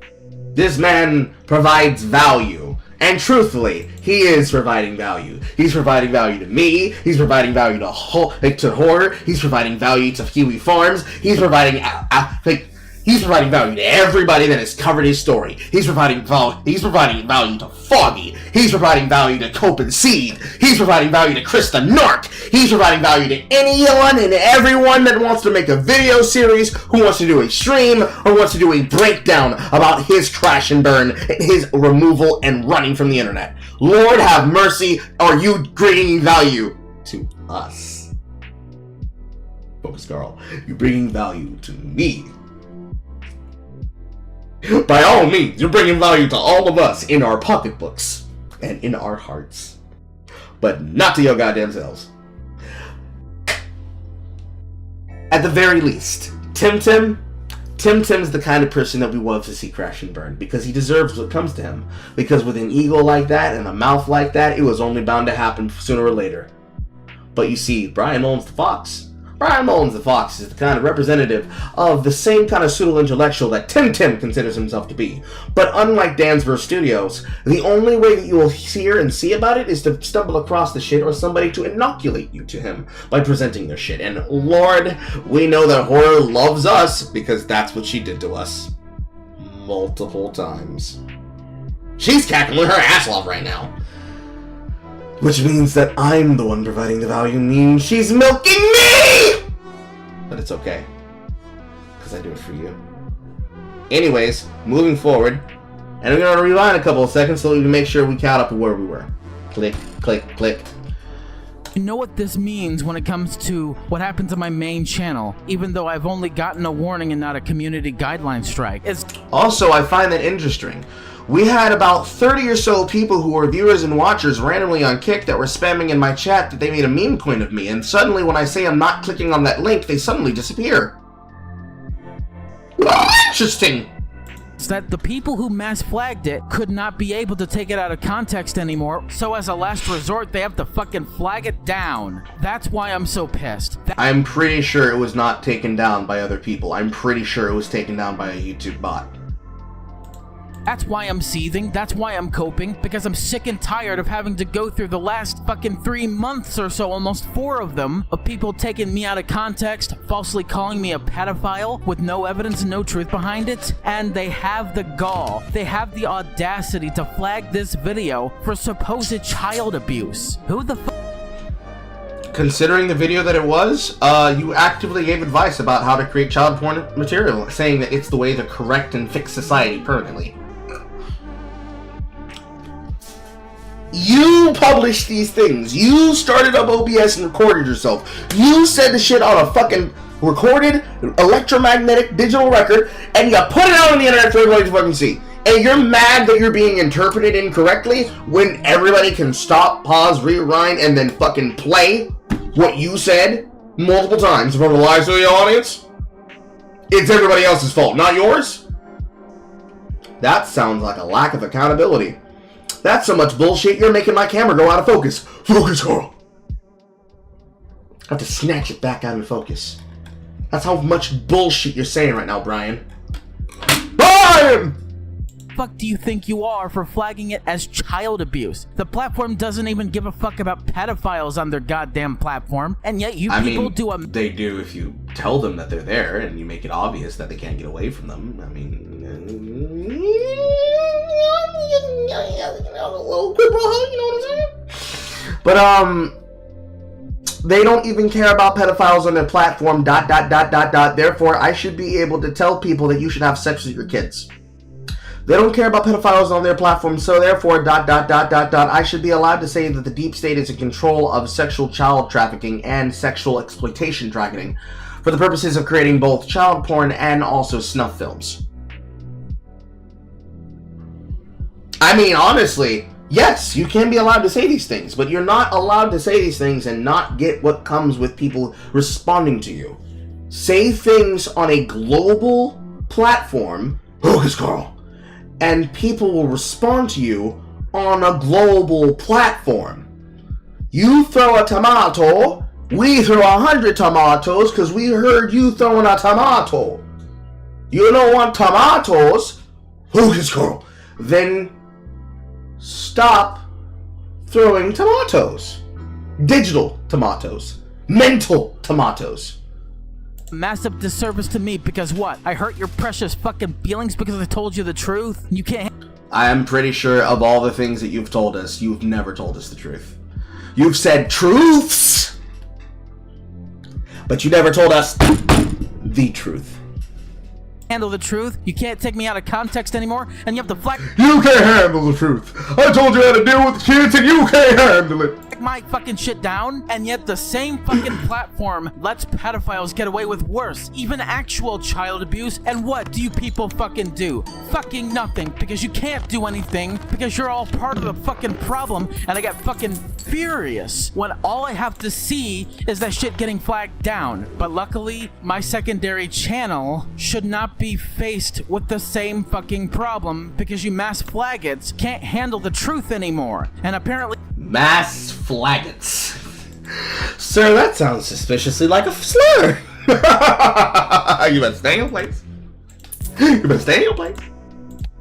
you conflate the truth that you people are responsible for the very things you're so vehemently against with child abuse? Are you fucking kidding me? Really? Because one, I'm not committing any child abuse. Two, I'm not harming any child at all. And three, even if other people were, you weren't even gonna flag them down anyway. YouTube doesn't give a shit about misinformation. People can use AI to clone my voice to say whatever the fuck they want my clone to say. But also, I'm sick and tired of having to respect people's platforms if all they're gonna do is try to flag me down. One of these days, it's gonna get brutal. One of these days, it's gonna get fucking ugly. One of these days, I will snap.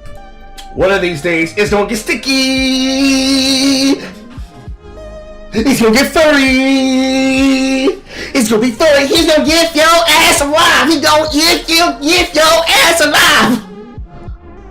I totally believe you, bro. And you all don't want that, do you? One of these days, I will be taken so far out of context, I would probably be able to fucking flag people down. I'd be able to even DMCA if it goes further than just misinformation or bullying or being false flagged on a massive scale. I've been falsely accused of being a sex offender. I've been falsely accused of being a pedophile. I've been falsely accused of being a predator. And that shit doesn't get taken down or flagged as misinformation, but people can shut my shit down and conflate it with child abuse when actual child abuse isn't being taken care of or addressed by YouTube. And YouTube goes as far as flagging Deadwing Dork down for criticizing actual pedophiles on YouTube. And this isn't the first fucking time I've been false flagged. And it's just so fucking depressing. And I want this video to come out and not be flagged down as well because I'm sick and tired of having to deal with people's bullshit and YouTube's bullshit. And yet you people trivialize the very thing on YouTube you fucking care about. Supposedly. And yet what am I supposed to do? Care that you're hurt? This shit is a fucking business because of you. YouTube allows predators to actually make money off of real child abuse, and you people conflate it because what? Your so-called anti-CP bills didn't do shit to help in any way? No, Brian. I'm pretty sure it's spurging like yours that allows that to happen. And it's not helped when you continue to spurg like this. I'm pretty sure that is the case, dear sir.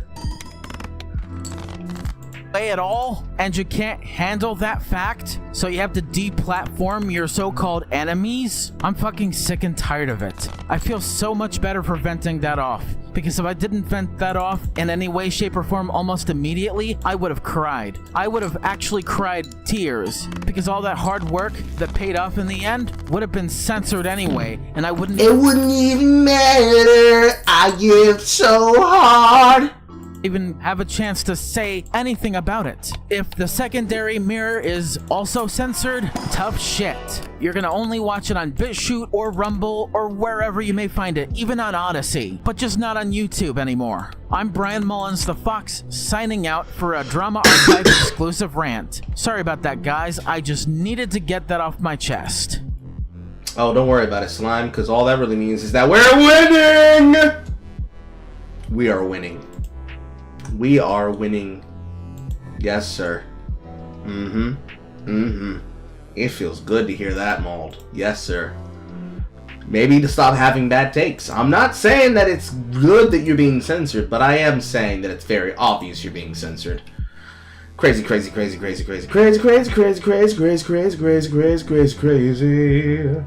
Crazy, crazy, crazy, crazy, crazy, crazy, crazy, crazy, crazy, crazy, crazy, crazy. Moving forward. State of the Dramatic Fox, Gallagher the Obsessed Dirt, and Gilded Pooh. Wrong screen again, Carl.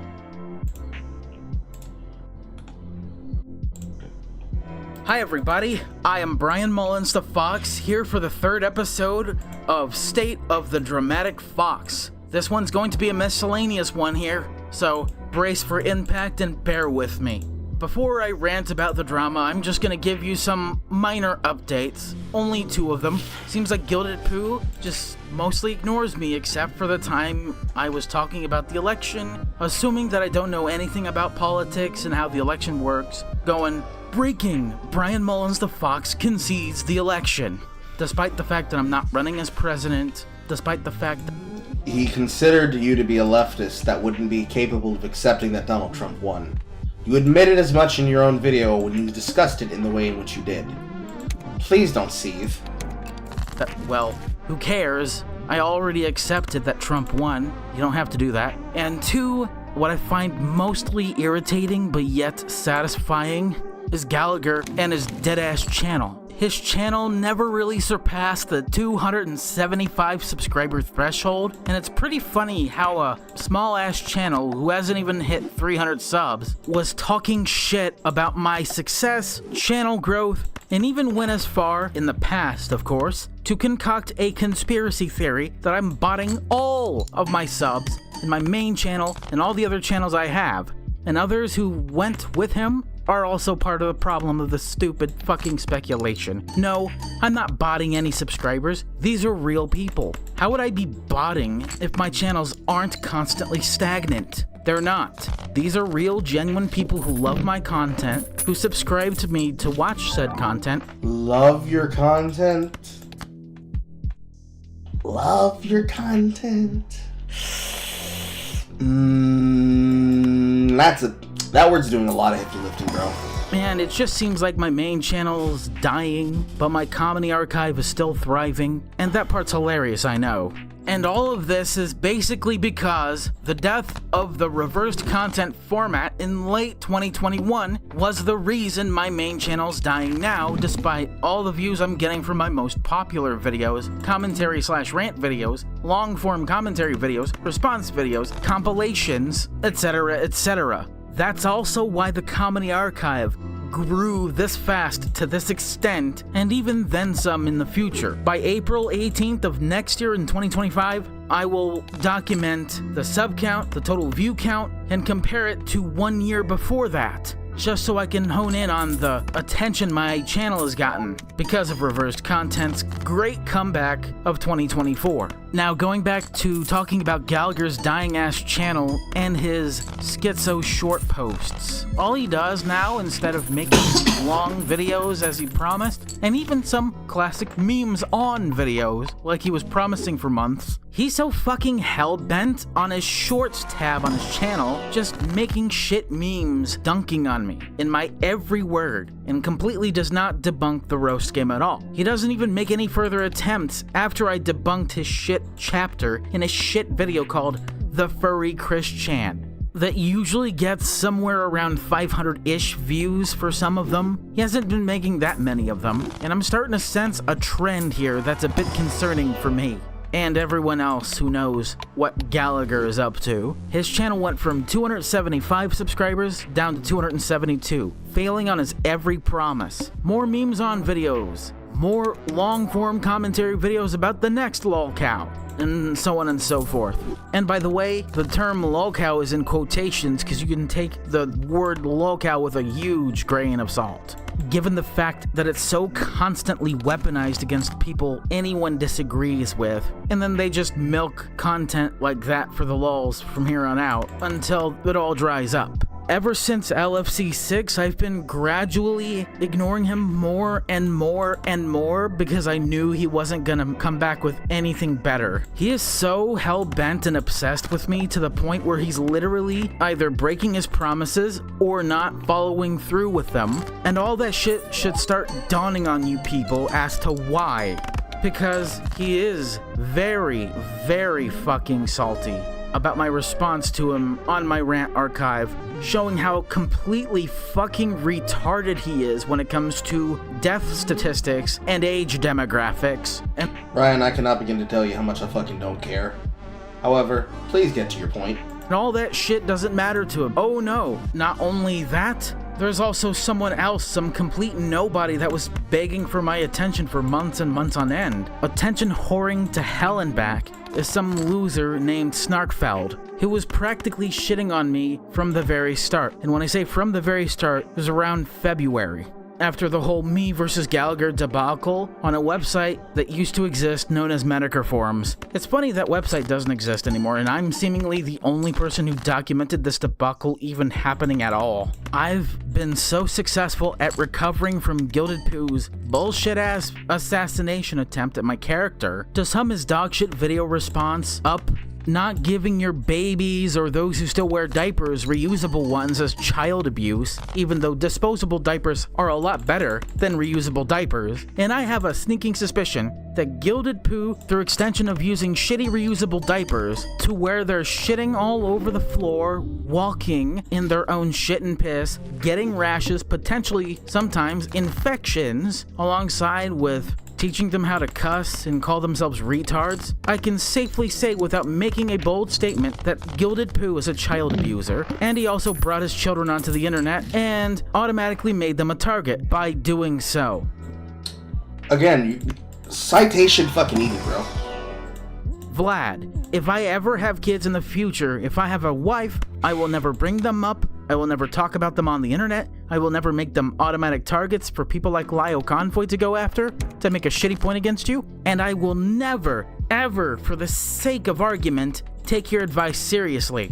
Because even your own advice when it comes to the type of diapers you suggest babies should wear is tantamount to child abuse. Thankfully, you don't hear me complaining about it so vehemently and trying to stick the CPS on your ass. I never do that, because it's none of my fucking business. You made your children everyone's business by making them automatic targets on the internet. And that will about do it for episode 3 of State of the Dramatic Fox. I'm Brian Mullins the Fox, signing out for the Drama Archive. See you next time. Fucking nothing burger. Fucking Christ.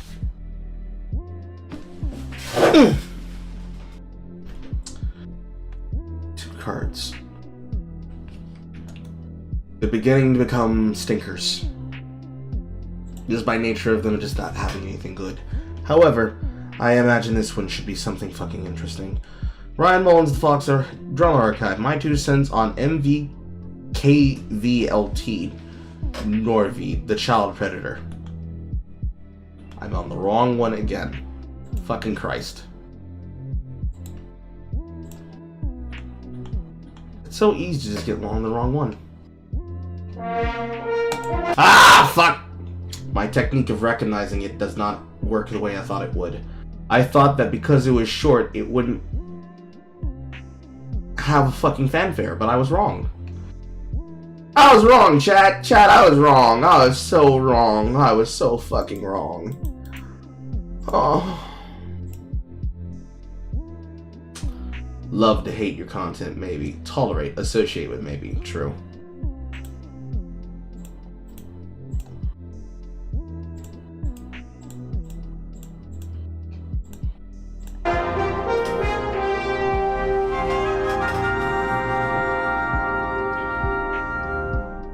Fucking my Family Guy ass intro. Hi everybody, I am Brian Mullins the Fox for Oh no, he's in his Thugbuster form!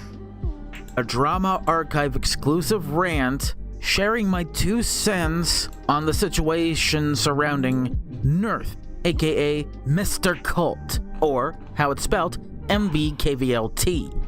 How I ever caught wind of this to begin with, I will explain. I saw and read Gallagher's post about it.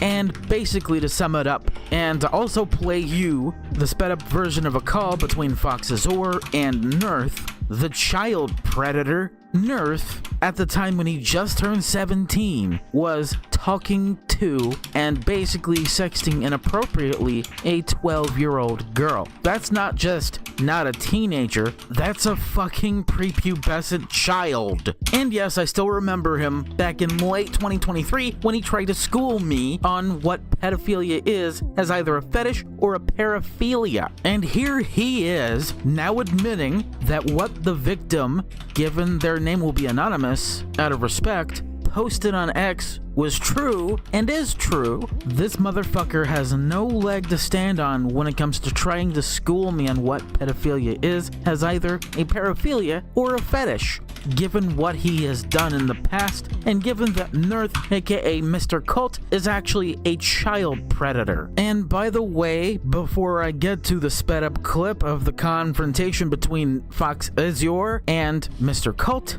I will explain this to you. I am so lucky that before he deleted his channel and left the internet, I re-uploaded the Ichabod call from 2019 onto my BitChute. Just look up my BitChute and you'll find it there. It only takes— Hey, I thought we don't allow people to lie about people's content and take them out of context.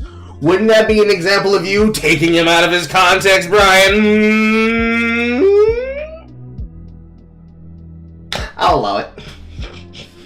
Takes you a search, a Google result, and a click or two, and then you'd see it. That's how much I fucking care about both putting Lyle Convoy in his place for his past and keeping the record straight, like other people have done in the past. Hey, you don't keep shit straight. Hey, you lying right, Nate. And without further ado, let's get straight to the call. Just before you ask me any questions, anything outside the thread itself, I'm not going to answer, because I don't fucking care. Okay. But go on. Okay.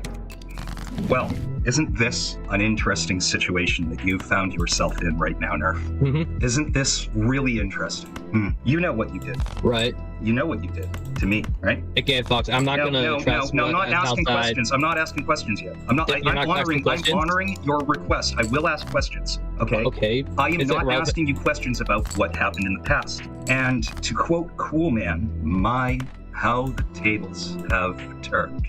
You didn't get very far with your attempt on me. But the difference between you and me is that I don't have to make an attempt. You've already stuck your neck in the guillotine. And you know, I'm not going to save. In fact, I could care less whether they pull the cord or let you go. But your optics have been terrible this entire time. You are well fucked and far from home. You're not getting out of this alive. So here's my question. Why is your voice all of a sudden fucking different from how it's always been in your content? Curious. did you run from me last night? I didn't. You did. And? Why did you? So you just lied to me in front of everyone, and then you walked it back like no big deal. Answer my question. That's because you didn't address what the topic was. Answer my question.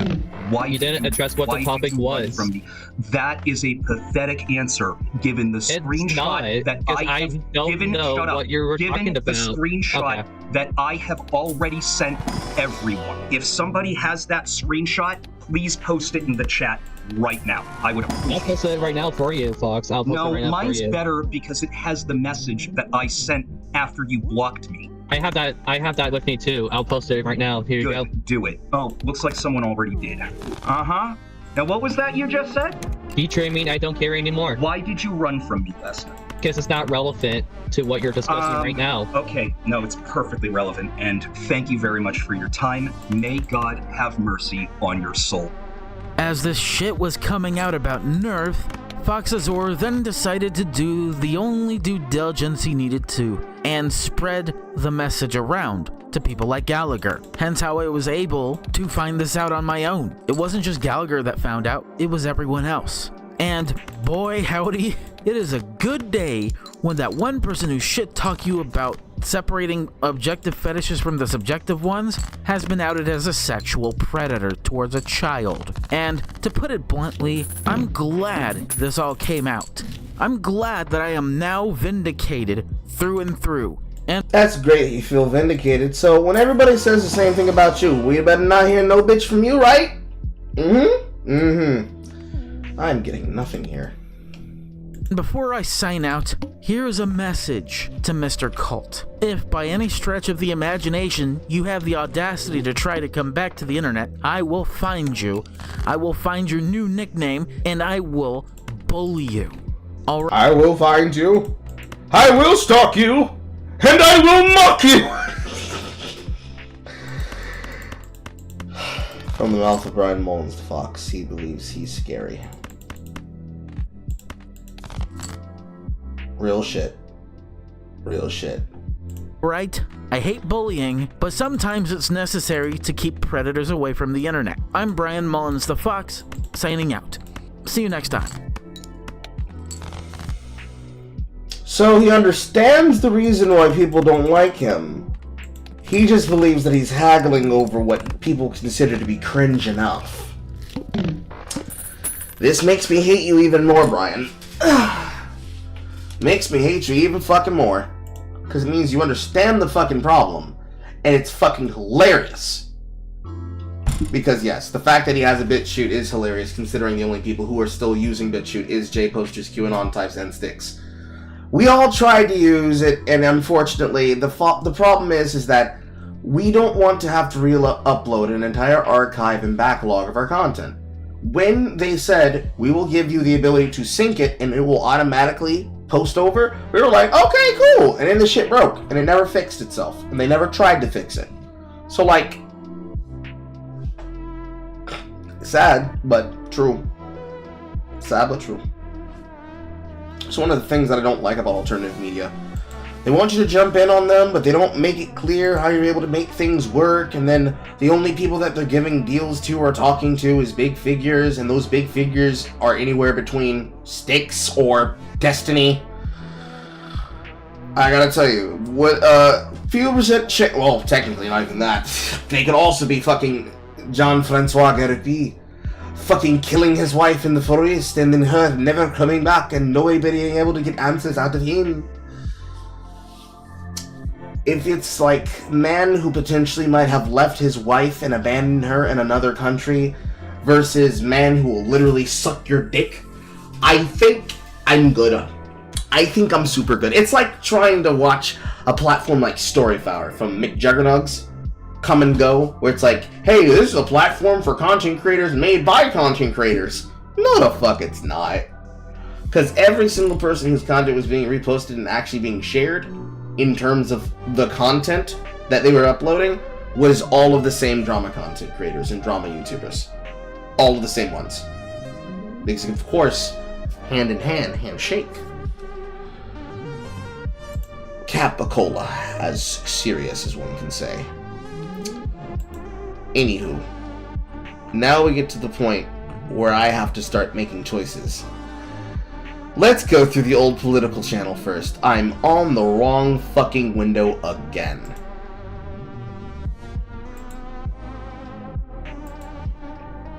Boom, bop, bop, bada boom, bing. Let's go through the old political channel. We've already looked at 2 of them, but there's more. There's more, chat!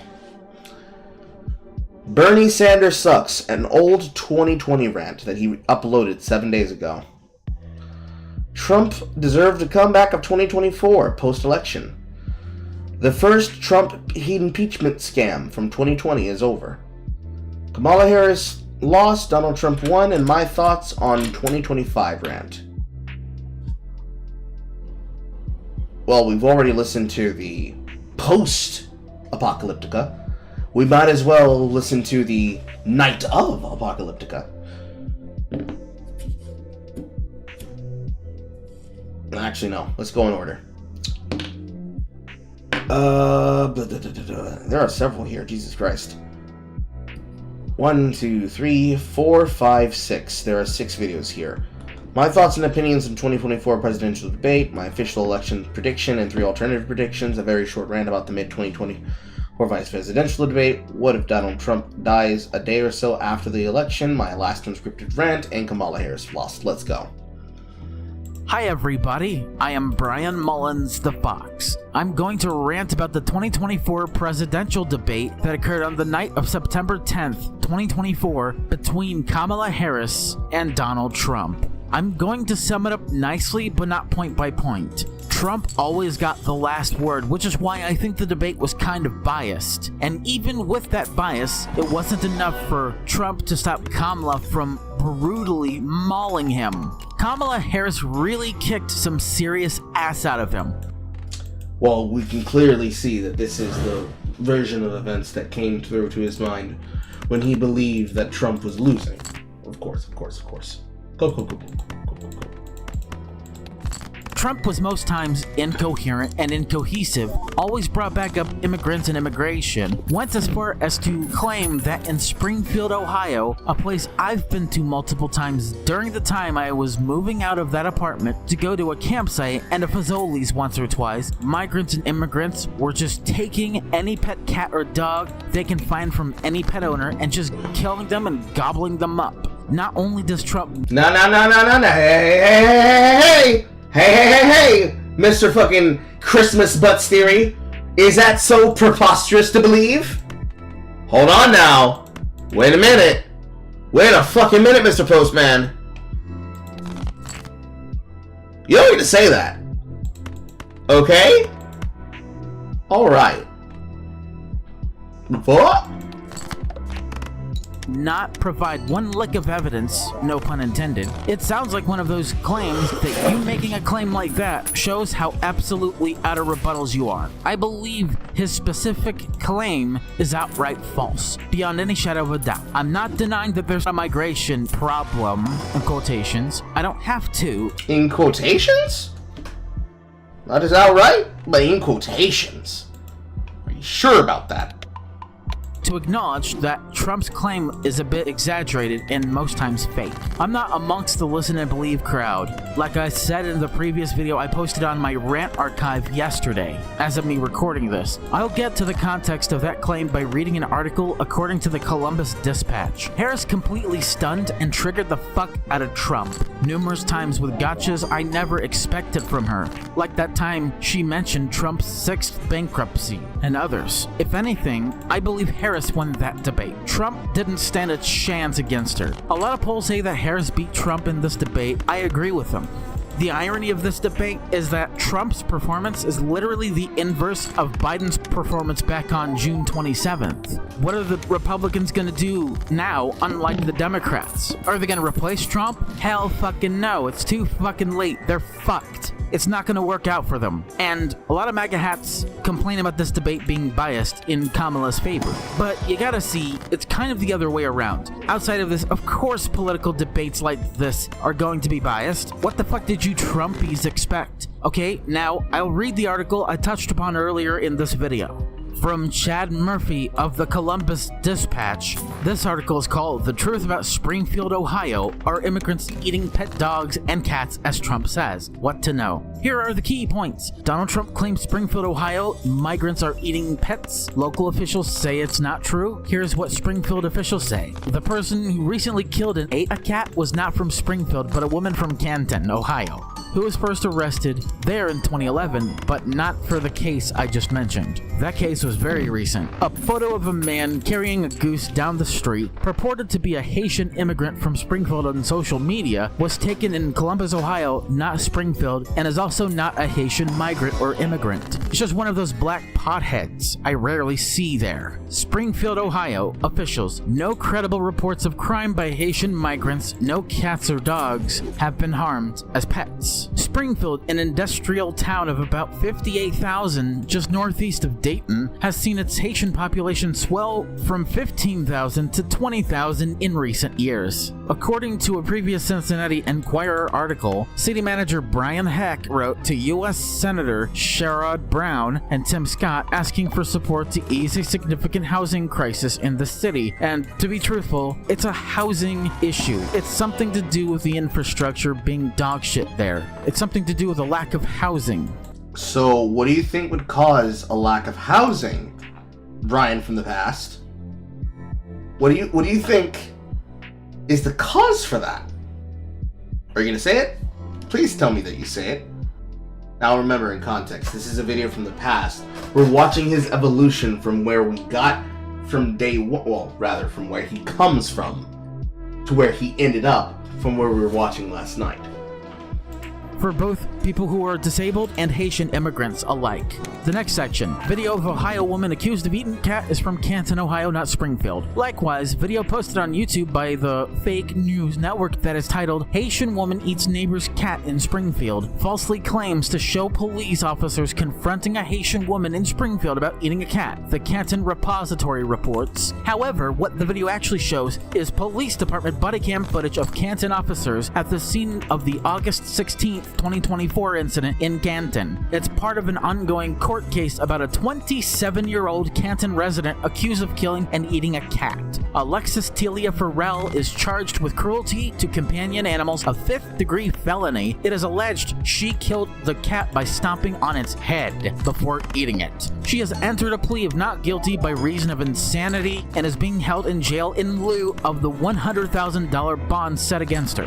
Farrell was first arrested in Canton in 2011 for something else. Canton Police spokesman Lieutenant Dennis Guerin wrote in an email to the repository, "We have no reason to believe that she is not a U.S. citizen." Trump also mentions Venezuelan gangs in Aurora, Colorado. Are his claims accurate? Along with Springfield, Trump name-dropped Aurora, Colorado in Tuesday's speech, claiming that criminal immigrants are taking over the towns, they are taking over the buildings. And this was later confirmed to be true, so you better shut your ass up.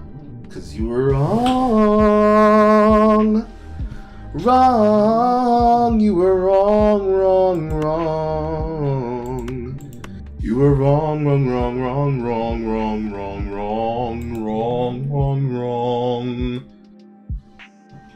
You were wrong. Wrong. They are going in violently. Trump was referring to the presence of Venezuelan gangs in that city, at least his third mention of it in recent weeks, according to the Denverite online newsletter. Denverite reports that the claims can be traced to allegations made by the landlord of several apartment buildings that Venezuelan gang members have taken over, trying to kick out managers and extort payments from residents. While local officials say the gang Tren de Aragua has a presence in Metro Denver, they claim it is relatively small. Other complaints of crime from the buildings also have arisen. Denverite reports, including one from a woman who shared a video with local media showing armed men entering an apartment. She told CBS News that she witnessed shootouts as well as people with automatic weapons and said the police did little. However, many apartment residents say the talk of gang control is false or exaggerated at best. Denverite reports, at a press conference, some said the video of armed men was a one-time event. You know, I have one more thing to say before I get to the heart of the video. You know, the rant. Don't just listen and believe anybody, no matter how damning their testimony may or may not be to you. Evidence and proof are completely different things because they can be. Alexis Telia Farrell is not only not a migrant from Haiti or a Haitian migrant herself, she isn't even Haitian in blood. She was born and raised in America by her Haitian parents who came there in the 90s. I can't for the life of me believe that people not only take this whole conspiracy theory of Haitians, at least released Haitian migrants just all of a sudden coming to Springfield, Ohio. Why specify just this one city or one location if you aren't gonna get it right, and just eating pet cats and dogs? Trump and other Trump stooges and fans made AI-generated memes based off this baseless conspiracy theory over one incident that happened this one time before the presidential debate even went down. The incident in question, outside of her being arrested previously in 2011 for something else, happened pretty goddamn recently. Pharrell was arrested on August 16th at around 11 p.m. The initial bond was set at $100,000 during Pharrell's arraignment on Monday, according to court documents. Pharrell is scheduled to court again on August 26th. Regardless of where the trial goes, nobody knows. If she gets convicted, good. If she doesn't, that's fucked up. And only you can take any testimony, much less one of some people who aren't talking about Alexis T. Pharrell, without them showing any goddamn credible evidence. And the massive disconnect between me and other people on this topic was why I rightfully was frustrated and pissed off, because the first thing that's major that a relative of mine brought up Friday morning. It was all about that shit, and it kind of pissed me off. I'm not gonna lie. Now here's the rant. Donald Trump, you are an absolute lost cause of a presidential candidate and former president. The way Kamala had your orange ass handed to you is astounding. I still can't believe that there are a lot of Trump supporters out there coping, saying that he won because he had a bunch of these one-liners and it was a 3v1 when it wasn't. After that debate, Well, that's obvious a goddamn lie. You were not even watching the same fucking thing. Does he have videos on the Trump assassination attempt? Let me check.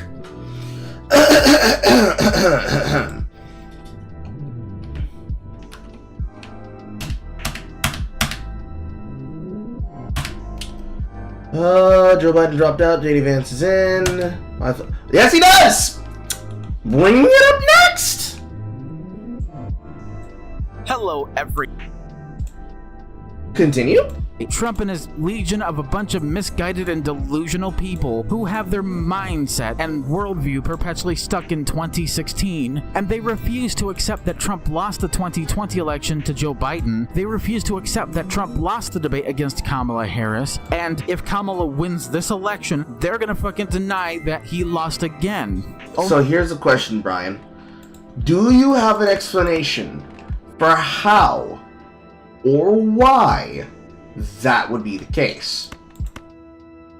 If you don't have an answer for that, I have to assume you're coping.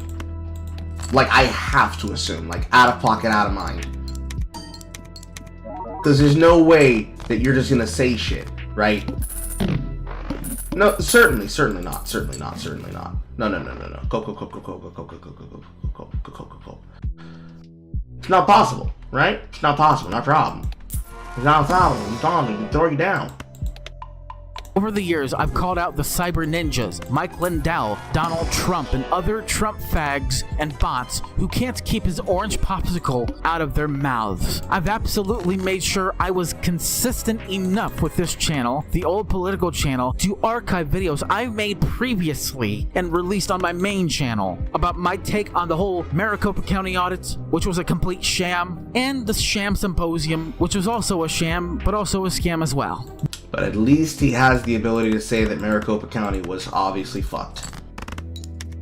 Clearly he comes around on all of this, so far beyond me to find out how exactly he got there, but he got there somehow, chat.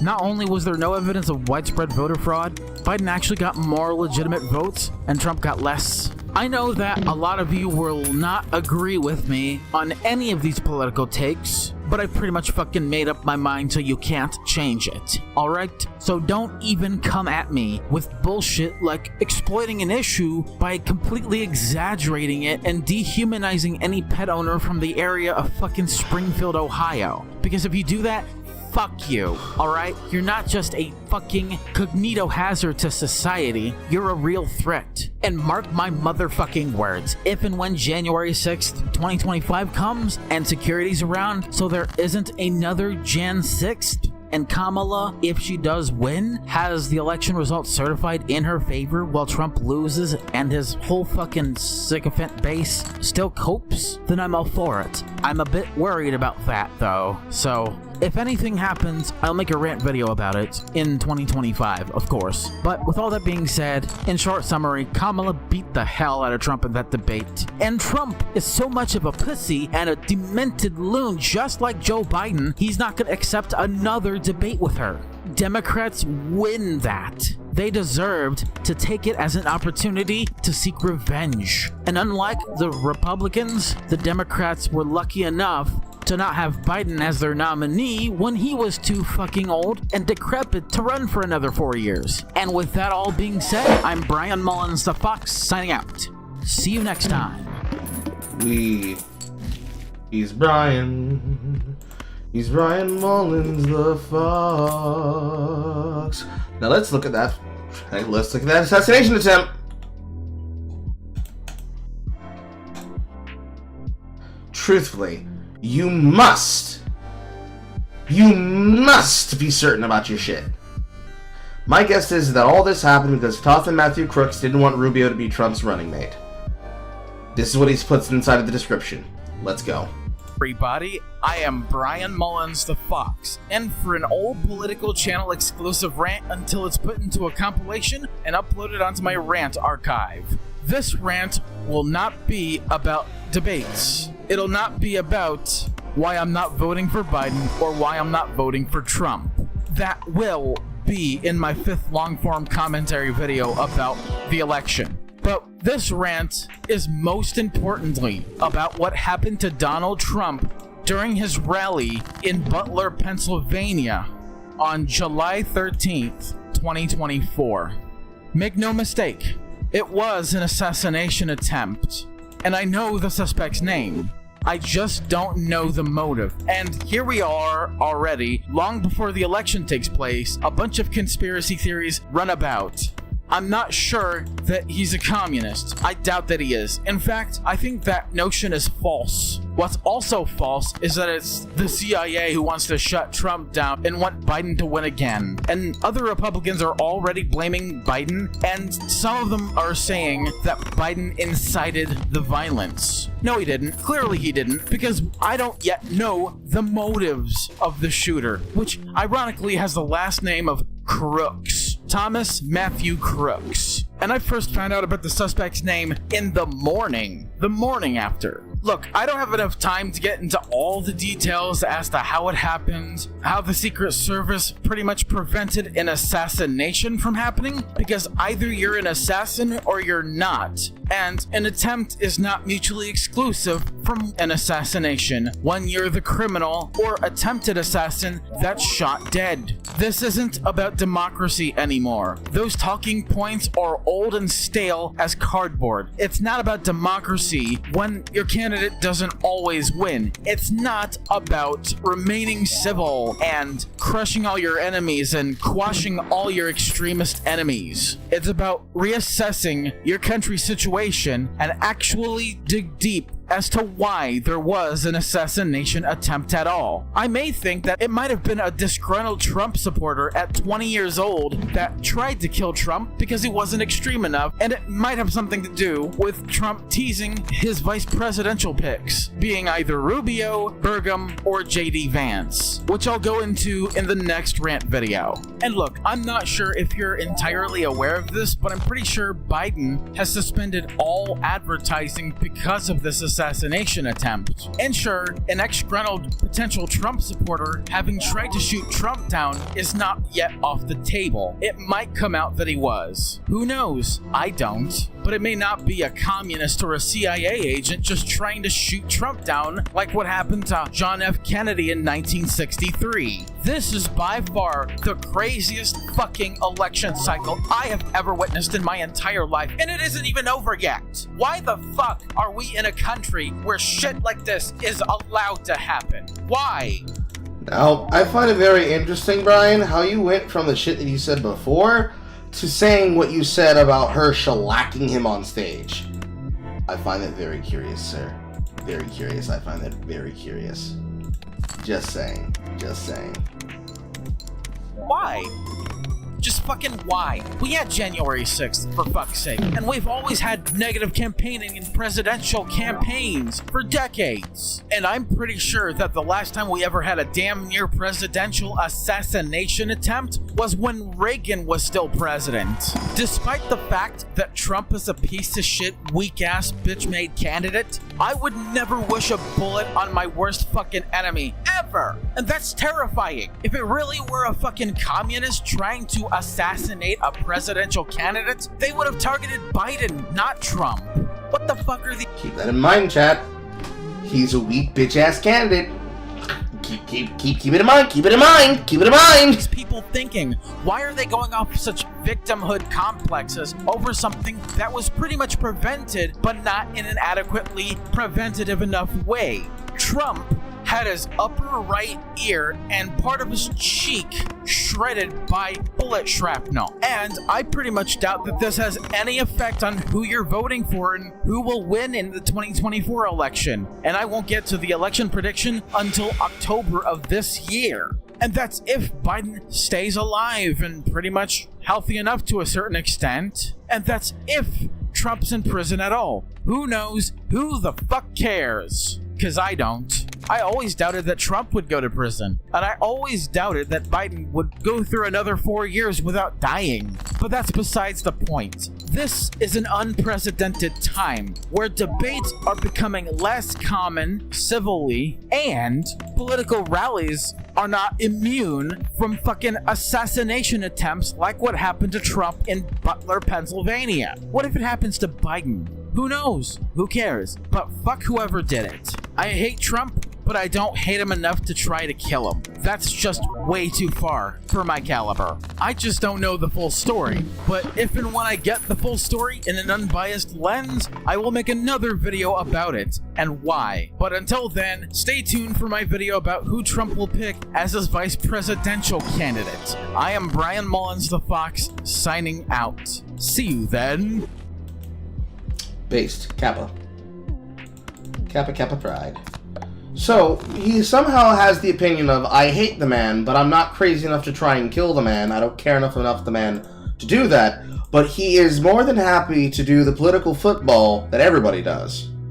Very, very interesting. Very interesting.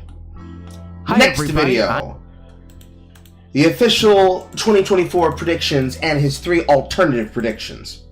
I am Brian Mullins the Fox, and for the first time ever, the moment you've been waiting for, my official 2024 election prediction alongside with the 3 alternative predictions, if the main one doesn't pan out. So, my main prediction will have Kamala Harris and Tim Walz on top with 270 electoral votes over Donald Trump and JD Vance's 268. Assuming that Kamala Harris would not win Texas, Florida, or North Carolina. Now again, this isn't an absolute prediction, but could very well happen in the process. The only reason why that, in my perspective, this is the most likely result from this election, and why I think it'll happen exactly this way, is because there are a lot of swing voters, and a lot of them are pretty much fucking divided. So it'll almost be a fucking pain in the ass to actually get closure on this election, because there'll be a lot of people on the left and the right either contesting the electoral results or accepting the electoral results whilst having some sort of civil war between the liberal Democrats and the progressives, who are also pro-Palestine and anti-Israel. They wouldn't give 2 shits about what her policy stances are. They wouldn't even give a shit if Kamala Harris is far better than Joe Biden has in the past roughly 4 years. They just want to throw her under the bus because reasons. Now, the reasons?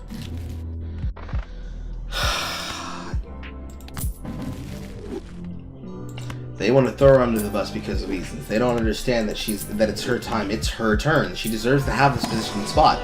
There's not a single thing that she's done that you can be able to say that she's not deserving of having. You guys just hate her. You just hate her and you want to see her fail. Brouhaha. Absolute brouhaha. first of the three alternative election predictions that I have is where Kamala Harris and Tim Walz have 304 electoral votes, and Donald Trump and JD Vance only have 234. Similar to both the 2016 and 2020 election, it'll practically be the same. Here's the second one, where even when Kamala may lose Arizona... That is eerily very close to what actually happened. All he did was just flip a couple of states. Georgia and North Carolina, she would still have enough electoral votes with Wisconsin, Michigan, and Pennsylvania, and Kamala Harris and Tim Walz over Donald Trump and JD Vance by 276 electoral votes to their 262. And finally, here's the third of the three alternative predictions, where Kamala Harris wins by 288 electoral votes, winning Arizona and Georgia, but losing only Michigan. So, Donald Trump and JD Vance may only have 250 electoral votes, but that still does not mean that in this alternative situation that Kamala Harris wouldn't win. Of course she would win. She would win no matter what. But... She would win no other what. Write that down, write that down, write that down! Beyond just that, I still have my post-election fears, political tensions growing at an all-time high, traitors and backstabbing cocksuckers on both sides, regardless if they're the far-right MAGA hat-wearing cult or the far-left pro-Palestine progressive manifestation that is a lost cause in comparison to the liberal Democrats. Joe Biden potentially dying just either the morning after or a day after or so after the election. And plus, by the time this is premiering on October 1st, Jimmy Carter is going to celebrate living for 100 years and may or may not potentially die a day after, which would lead to what will happen a day after the election. What if Carter dies a day after he turns 100, just like what if Joe Biden dies a day after Kamala's elected? At least the Democrats are lucky enough to know that the Republicans are fucked and can't possibly do anything about Trump. They are fucked and can't possibly do anything about Trump. These are some very big prognostications. Or about JD Vance going after each other, backstabbing one another, saying stupid shit, continuing their conspiracy theories about Haitian immigrants, and the like, whilst they're actively losing followers and other Republicans are actually defecting to Harris and the Democrats. And whatever else happens after the election, I only hope to fucking Christ that by January 6th or 7th, the election results do get certified and there is a peaceful transition of power between either Joe Biden to Kamala Harris or Trump and JD Vance. Who knows who will win? I don't care. I'm just sure that far more likely than not, Kamala Harris will win. I'm Brian Mullins the Fox, signing out. See you in the next rant about the vice presidential debates. All right. So,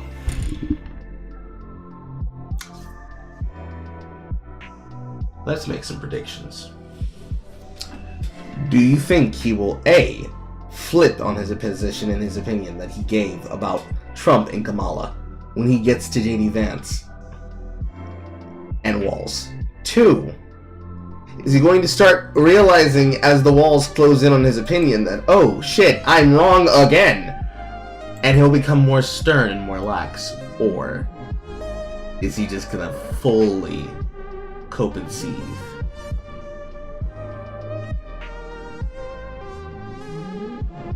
I don't know about you, but I think he's gonna cope and seethe. In my honest opinion. Hi everyone, I am Brian Mullins the Fox. Alright, vice presidential debate, let's lock it in.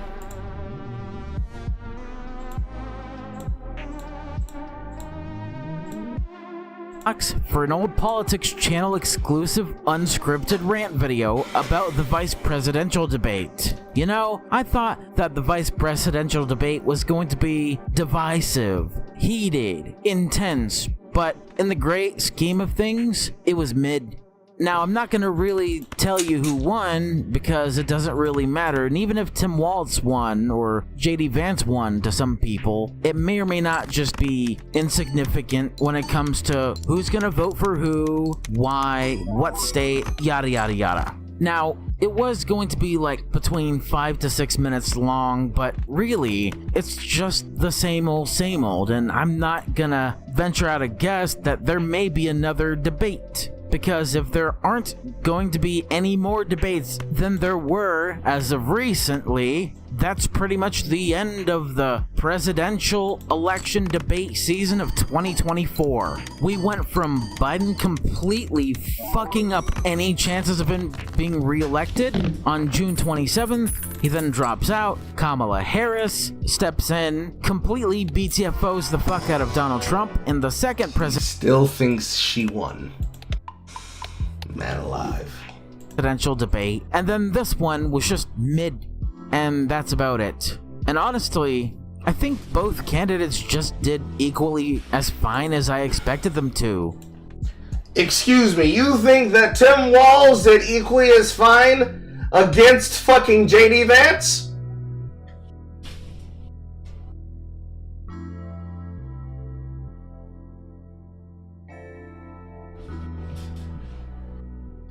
Okay, Jan. Alright. You're allowed to have that opinion. You are allowed to have that opinion. Okay. Tim Walz never really handed JD Vance's ass right to him. He just did retorts and kind responses. Even though he fucked up here and there, JD Vance kind of fucked up here and there. It was even. Where? I beg of you, give me a timestamp. So that's about it. I'm Brian Mullins the Fox, signing out. Tune in next. Shit to say, oh my god. Okay. I think we can skip right over what if Donald Trump dies and go straight to the I am Brian Mullins the Fox, and for the very last old politics channel exclusive rant video before the election, this is going to be simply off the cuff, off script, and coming right from my chest to the mic. So brace yourselves. My microphone may peak and I may be a little loud when I get angry at some point in this video.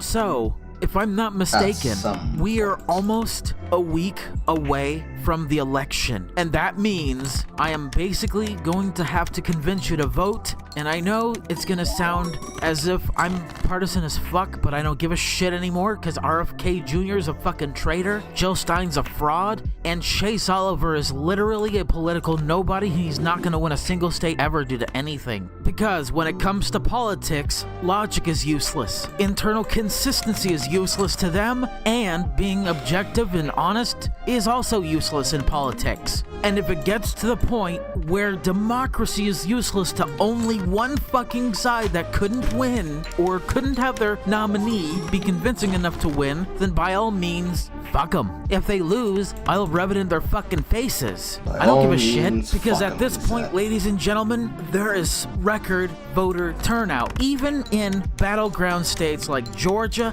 North Carolina, Pennsylvania, Wisconsin, Michigan, Arizona, and even Nevada. And I have only two questions when it comes to early voting. Do these polls represent the voters before they voted, or do they represent them after they voted? And two, if it's the case that the polls saying that one candidate is above the other represents people after they voted early, would it really make that much of a goddamn difference when the election is over and we can announce the winner of said election? Be it either Kamala Harris and Tim Walz, or Donald Trump and JD Vance? Because if not, what the fuck even is the point in these polls? What is the fucking point in media organizations and other politically based organizations running poll after poll after poll, inflating numbers for one candidate over the other? Why would it even fucking matter if it doesn't tell you?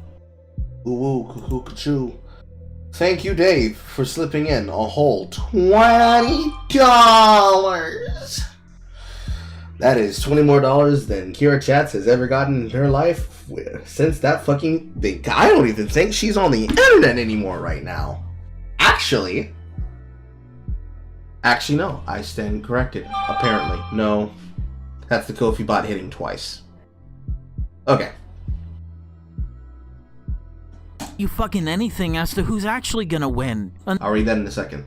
until they voted? That's the question many people should have been asking 8 years ago when Donald Trump was elected, or at least 4 years ago, right around the time Biden got elected, when the polls said Trump was leading in many states. Shouldn't people have been busting their asses just to get real answers only after the election and not before? There are so many questions people should have asked, but no, we're actually divided into two teams rather than actually talking about alternatives to polling, even when polling becomes obsolete in both credibility, accuracy, and even existence if it gets to that point. What could we even use as a measurement when it comes to predicting the actual election results before the election? Because if it's not polls or anything else, like surveys, then we're absolutely fucked as a nation. I am convincing you to vote predominantly for Kamala Harris and Tim Walz, because at this point, fuck Donald Trump and JD Vance, fuck RFK Jr. because he decided to be a bullshit ass coward and dropped out the last second, fuck Jill Stein for being an absolute fraud, and fuck Chase Oliver for not being a convincing enough candidate to vote for anyway.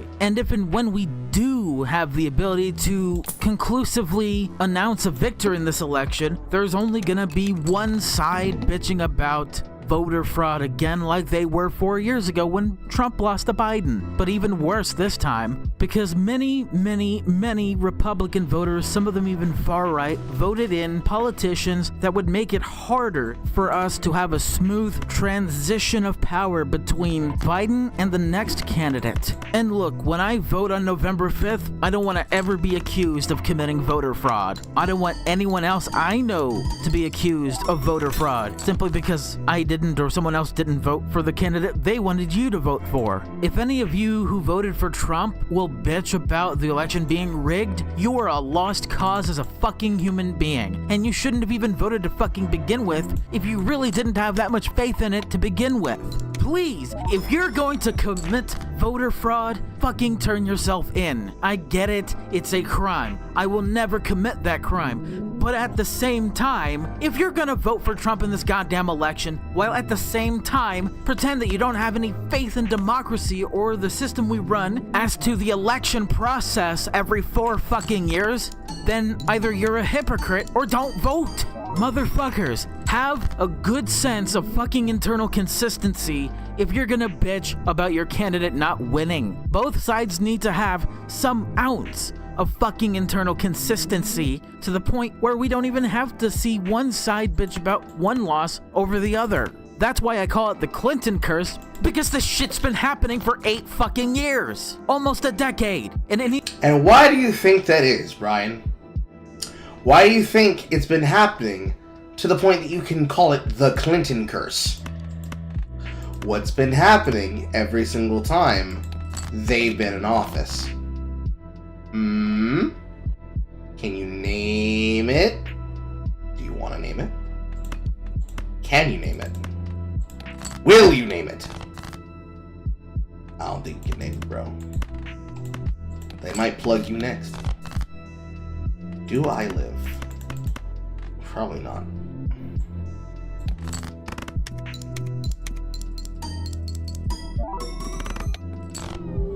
Needs to stop. If Trump then concedes the election, if he loses again, and if it's to the point where he actually disavows his entire base, then I'm all for it, but at the same time, I disavow him as a complete coward and a traitor to his own cause. That's why we should never celebrate traitors even when they concede losing the election. Even when they do the right thing and concede. We need to stop enabling cults of personality just for the sake of enabling cults of personality. Said the man that wishes he had a cult of personality. A cult of personality. A cult of personality. And it goes for both sides too. We need to stop idolizing politicians for who they are and what they are, as opposed to what they should do and what they will do. Is that so fucking hard for people to understand that? Is it so fucking difficult to where you people are gonna bitch 4 years later after this election that Trump is a coward and he should have never conceded that he have potentially lost if he were to have lost at all? It's not. It should never be that complicated. And anyone who tells me otherwise is either fucking retarded, ignorant, or both, while being a disingenuous, bad faith liar and a massive fucking hypocrite who votes in the fucking election whilst having no faith in the goddamn system. Pick a fucking lane, people. Cause if you don't like the fact that you're a hypocrite in this case, then go fuck yourself. Jesus fucking Christ, blow me harder than a tossed stone. If Kamala Harris does... That's an interesting statement. Who'd you steal that take from? Win, and she becomes the 47th president of the United States of America, and Tim Walz becomes the next vice president, I will happily congratulate them, and I will happily hope that they have a smooth transition of power between Biden and her. I would never wish anything bad to a political enemy of mine. Not that I have any or many to begin with, even if I had one. If you're saying fuck democracy... You're saying that now, but we know how you really feel. La da da.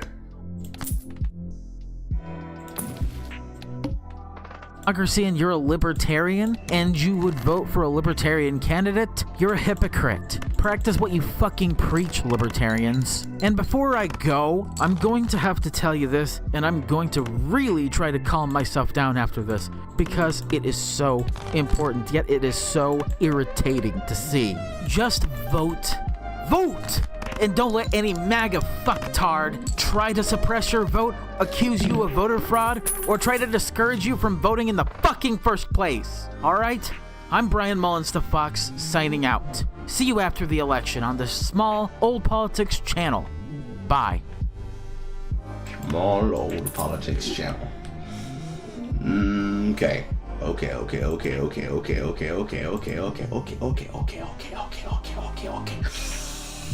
J.D. Vance was a Marine that served his country. Who appointed you arbiter of who is good and who is going to go to Eden? Carl, play a trap card and then Blue Eyes White Dragon. You're in a cult of personality. This is him putting his mask back on. The mask is slipping again. I have caught up. Ha ha ha ha ha. You're all welcome. More importantly, because I promised.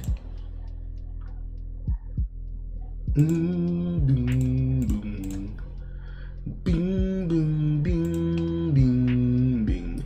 Merry Christmas, Carl. Thank you, Dave. Alright. So, he keeps calling people maggots, magats, magots, magoofs, McGee's. Hi, everybody. And now... Wash! It's actually surprising. His actual prediction map, when he flipped, I believe it's Utah and New Mexico? No, it was Arizona and Utah. His map, when he flipped Utah and Arizona, was actually closer to the final total. He just was extremely wrong about the southeast states and about the northern states. Yeah. I'm Brian Mullins the Fox for an old political channel exclusive rant video, and the first of which in the post-election era. Some of you playing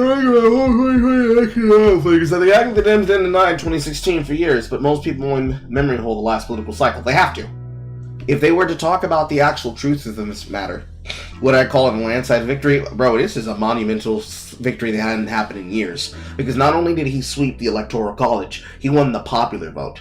And it also demonstrated the fact that there were 16 million more voters in the last election that didn't show up here again. Which either says that supposedly we lost 16 million Americans to COVID, which that's not fucking true. Because where did we get 16 million people to vote in between the last few elections? There weren't that many more people who were being birthed in the cycle between 8 years of Obama into the next few years of Trump that were living and coming up in coastal cities that somehow didn't vote, that did vote the first time around.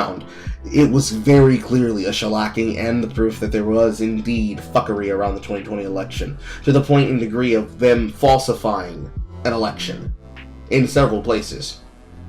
Across the entire nation? Probably not. But in several battleground states? Most definitely. Things that would make the 2020 fucking presidential race based on a hanging chad fucking blush and say, please be gentle. Because Lord have mercy, she was begging for them to be gentle on fucking election night. Oh, wee, because you see, people only usually look at the general, but the fucking general, the fucking congressional, the seats, the flip of houses, the gubernatorial races, they fucked them! They grabbed him by the hair. Not kind. Not flossing it in between, but take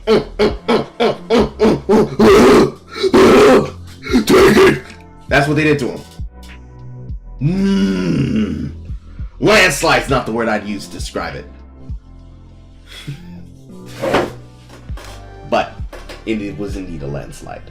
Yes. So, let's hear that. Let's hear that count! Bro. You see, Kamala Harris has lost the election. Donald Trump picked up all 7 of the battleground states he needed to not only accomplish election victory, but also outperform himself by flipping Nevada red. With a total of Trump's 312 electoral votes to Harris's 226. I thought that Kamala Harris would win, but I was wrong.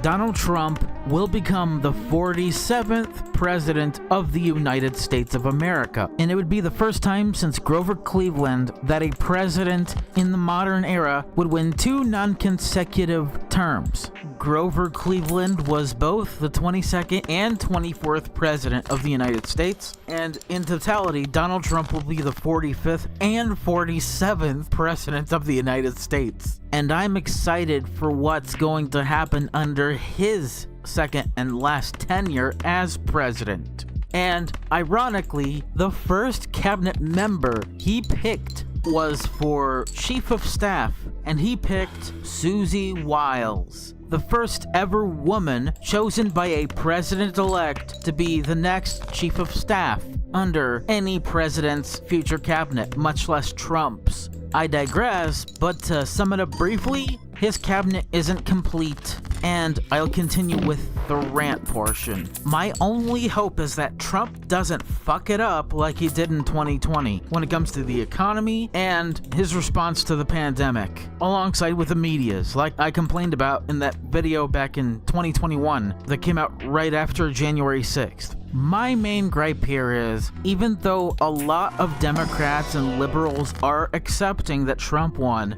there is a whole lot of other people on that side that aren't willing to accept the results, and some of them even call this election fraudulent falsely. They don't provide any damn evidence, they don't show any proof to corroborate their statements because they can't, because it's false. And no, Trump did not collude with Russia back in 2016. All that came out of that fucking fiasco was a bunch of Trump memes and pro-Trump Russian Facebook posts. Nothing to do with voter interference, nothing to do with ballot interference. No widespread voter fraud came as a result in 2016, or 2020, or this one in 2024.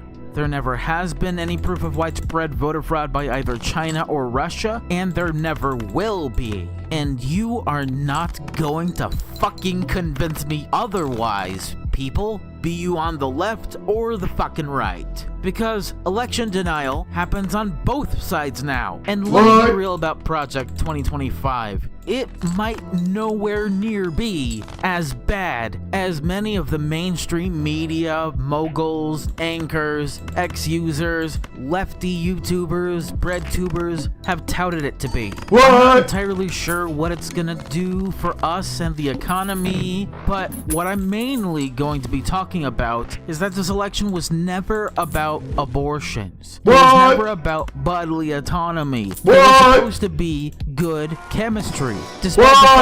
But Mullins, you said that he was a fuckwit. You said that he was stupid. You said that he would fail. You said he would flounder and flop on his face like a fish. That was you! You said that! Buddy, what happened?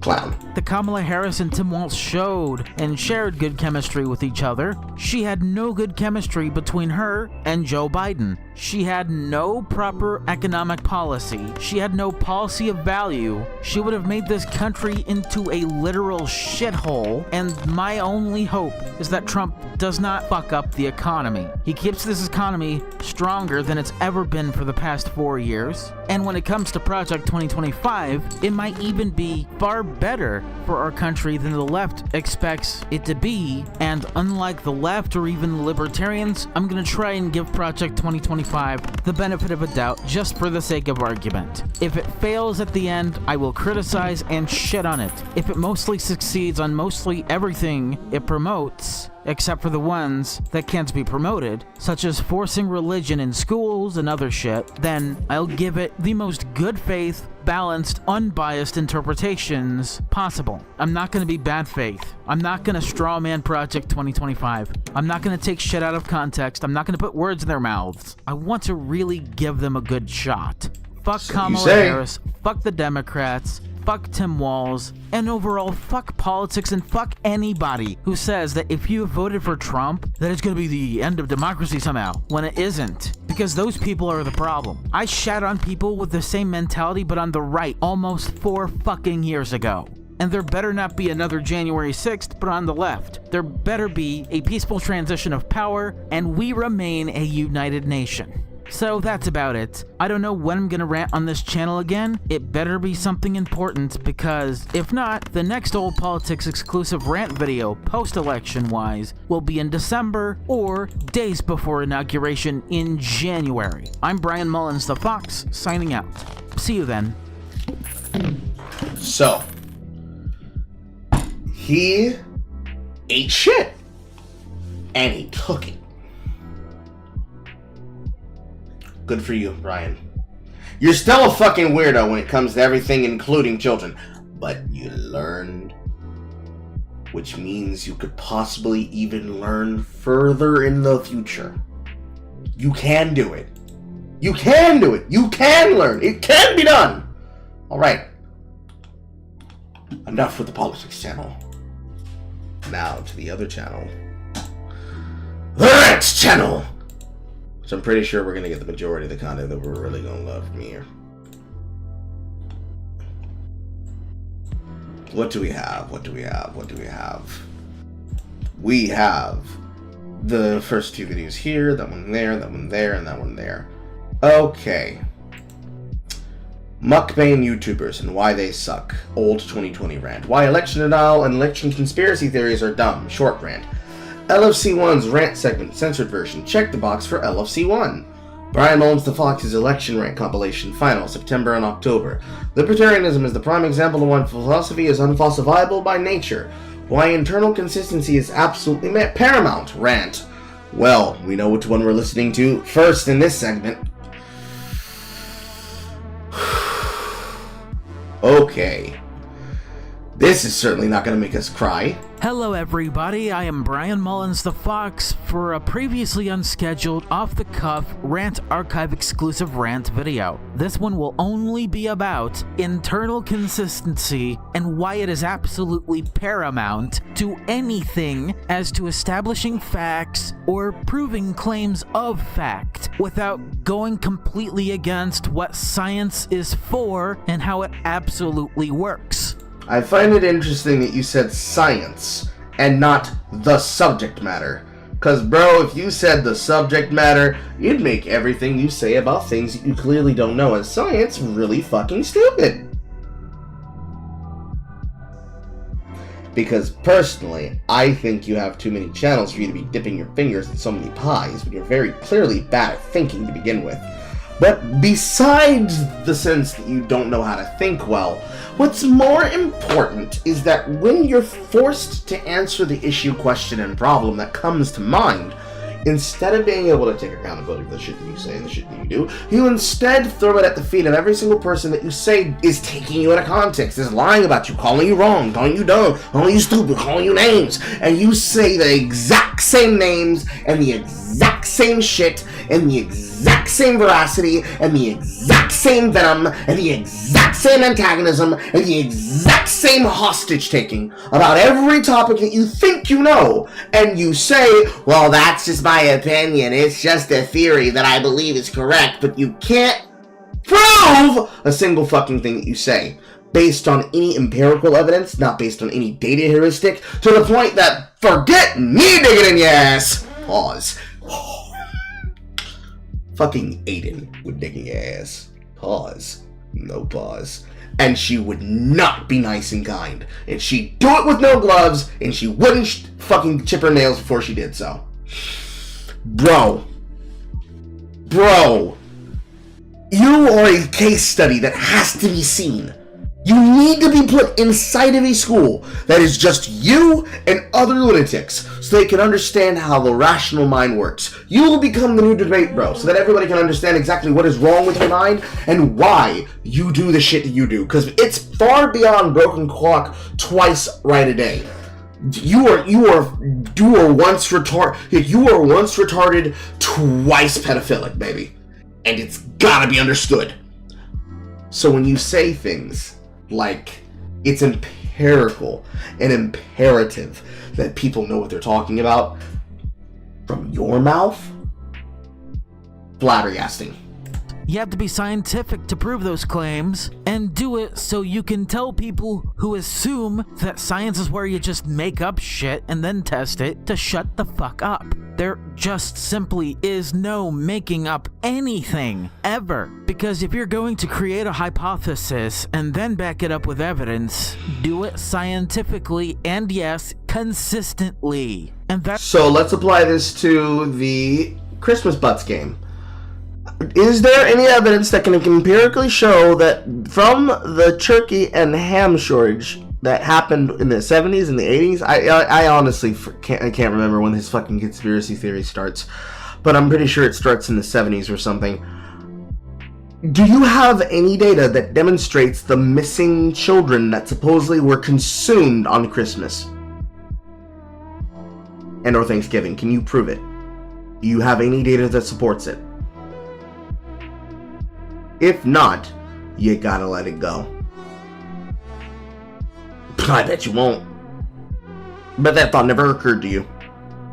That's not to just immediately disregard any potential hypothesis as a conspiracy theory just because it sounds insane. But, alas, the vast majority of these so-called hypotheses are anything but and are absolutely insane, so you should discard them because there's no reasonable way to test them scientifically, or there's no reasonable doubt as to their inefficacy, the nature of those claims being outright false to begin with. For example, if someone nutty enough is claiming that the government can control the weather, but at the same time denies climate change and the fact that humans do impact the climate anyway, I'm gonna call him out for being a fucking hypocrite because you can't believe both things and it can't be both ways in the same sense at the same time. Pick one, people.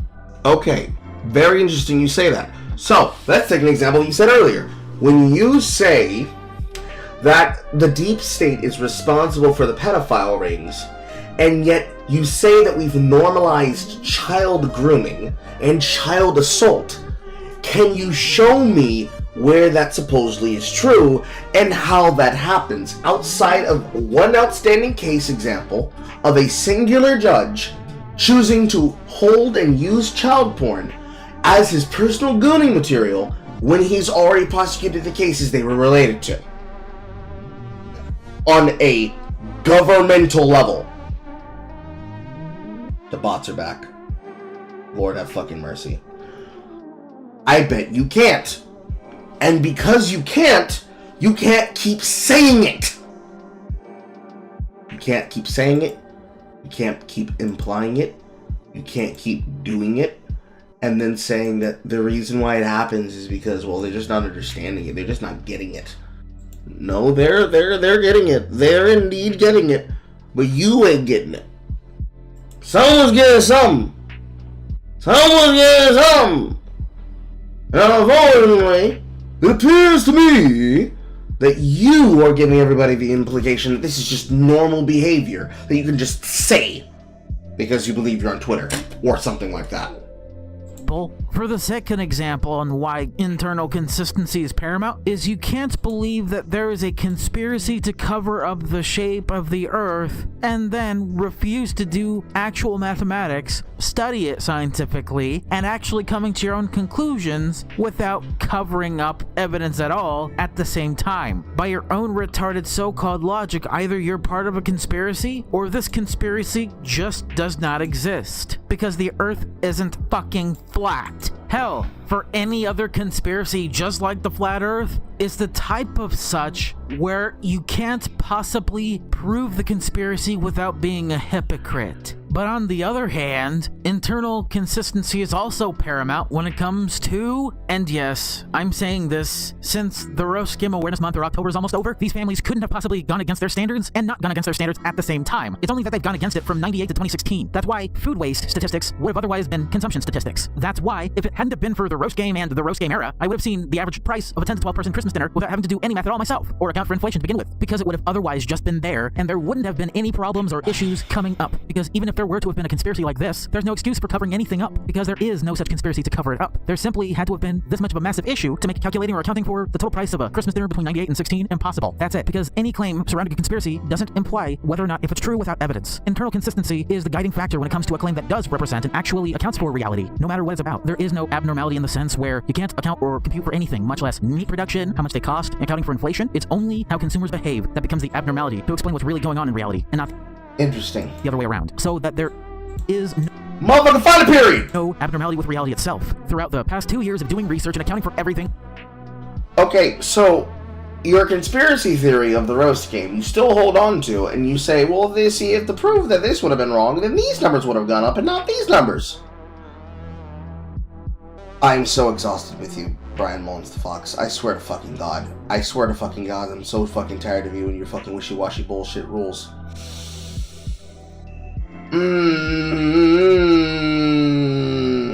Mental energy.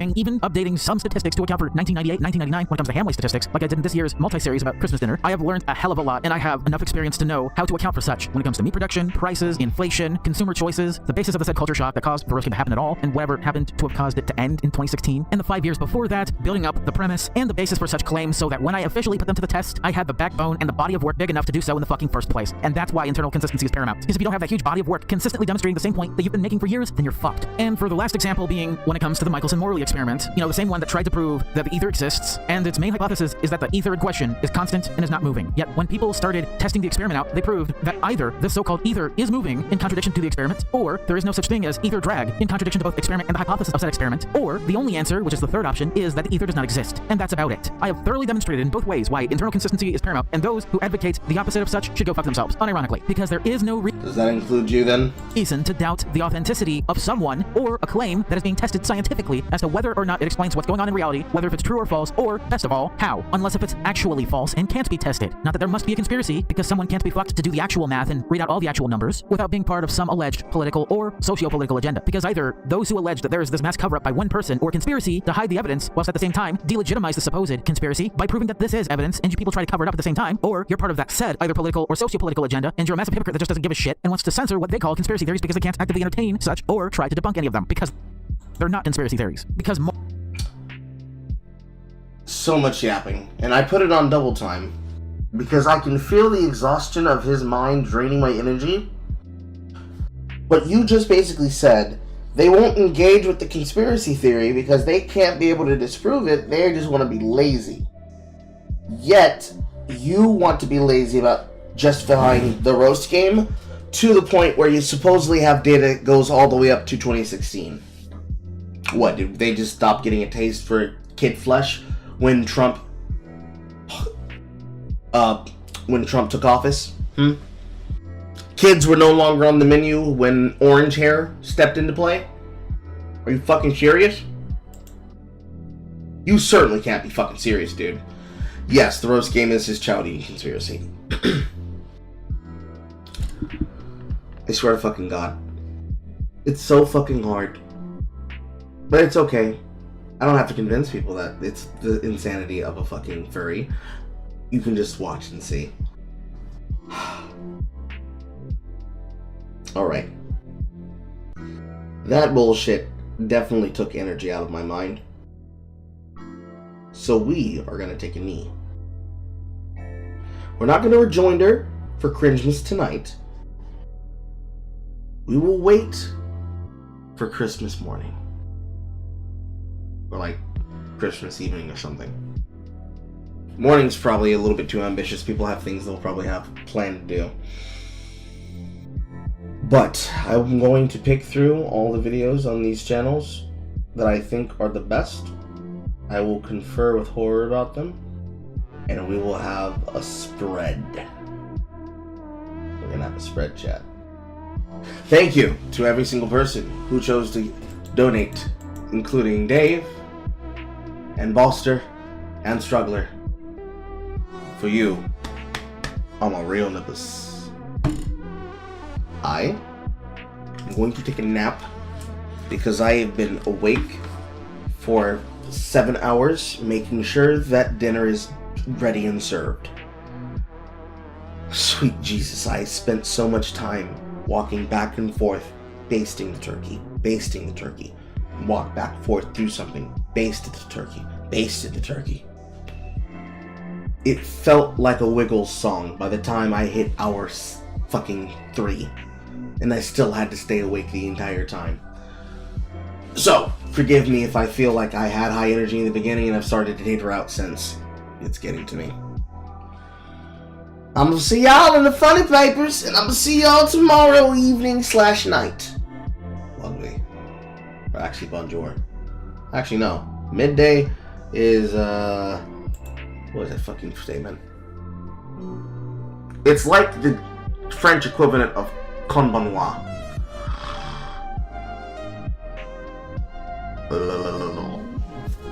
Google! What is the word I'm looking for?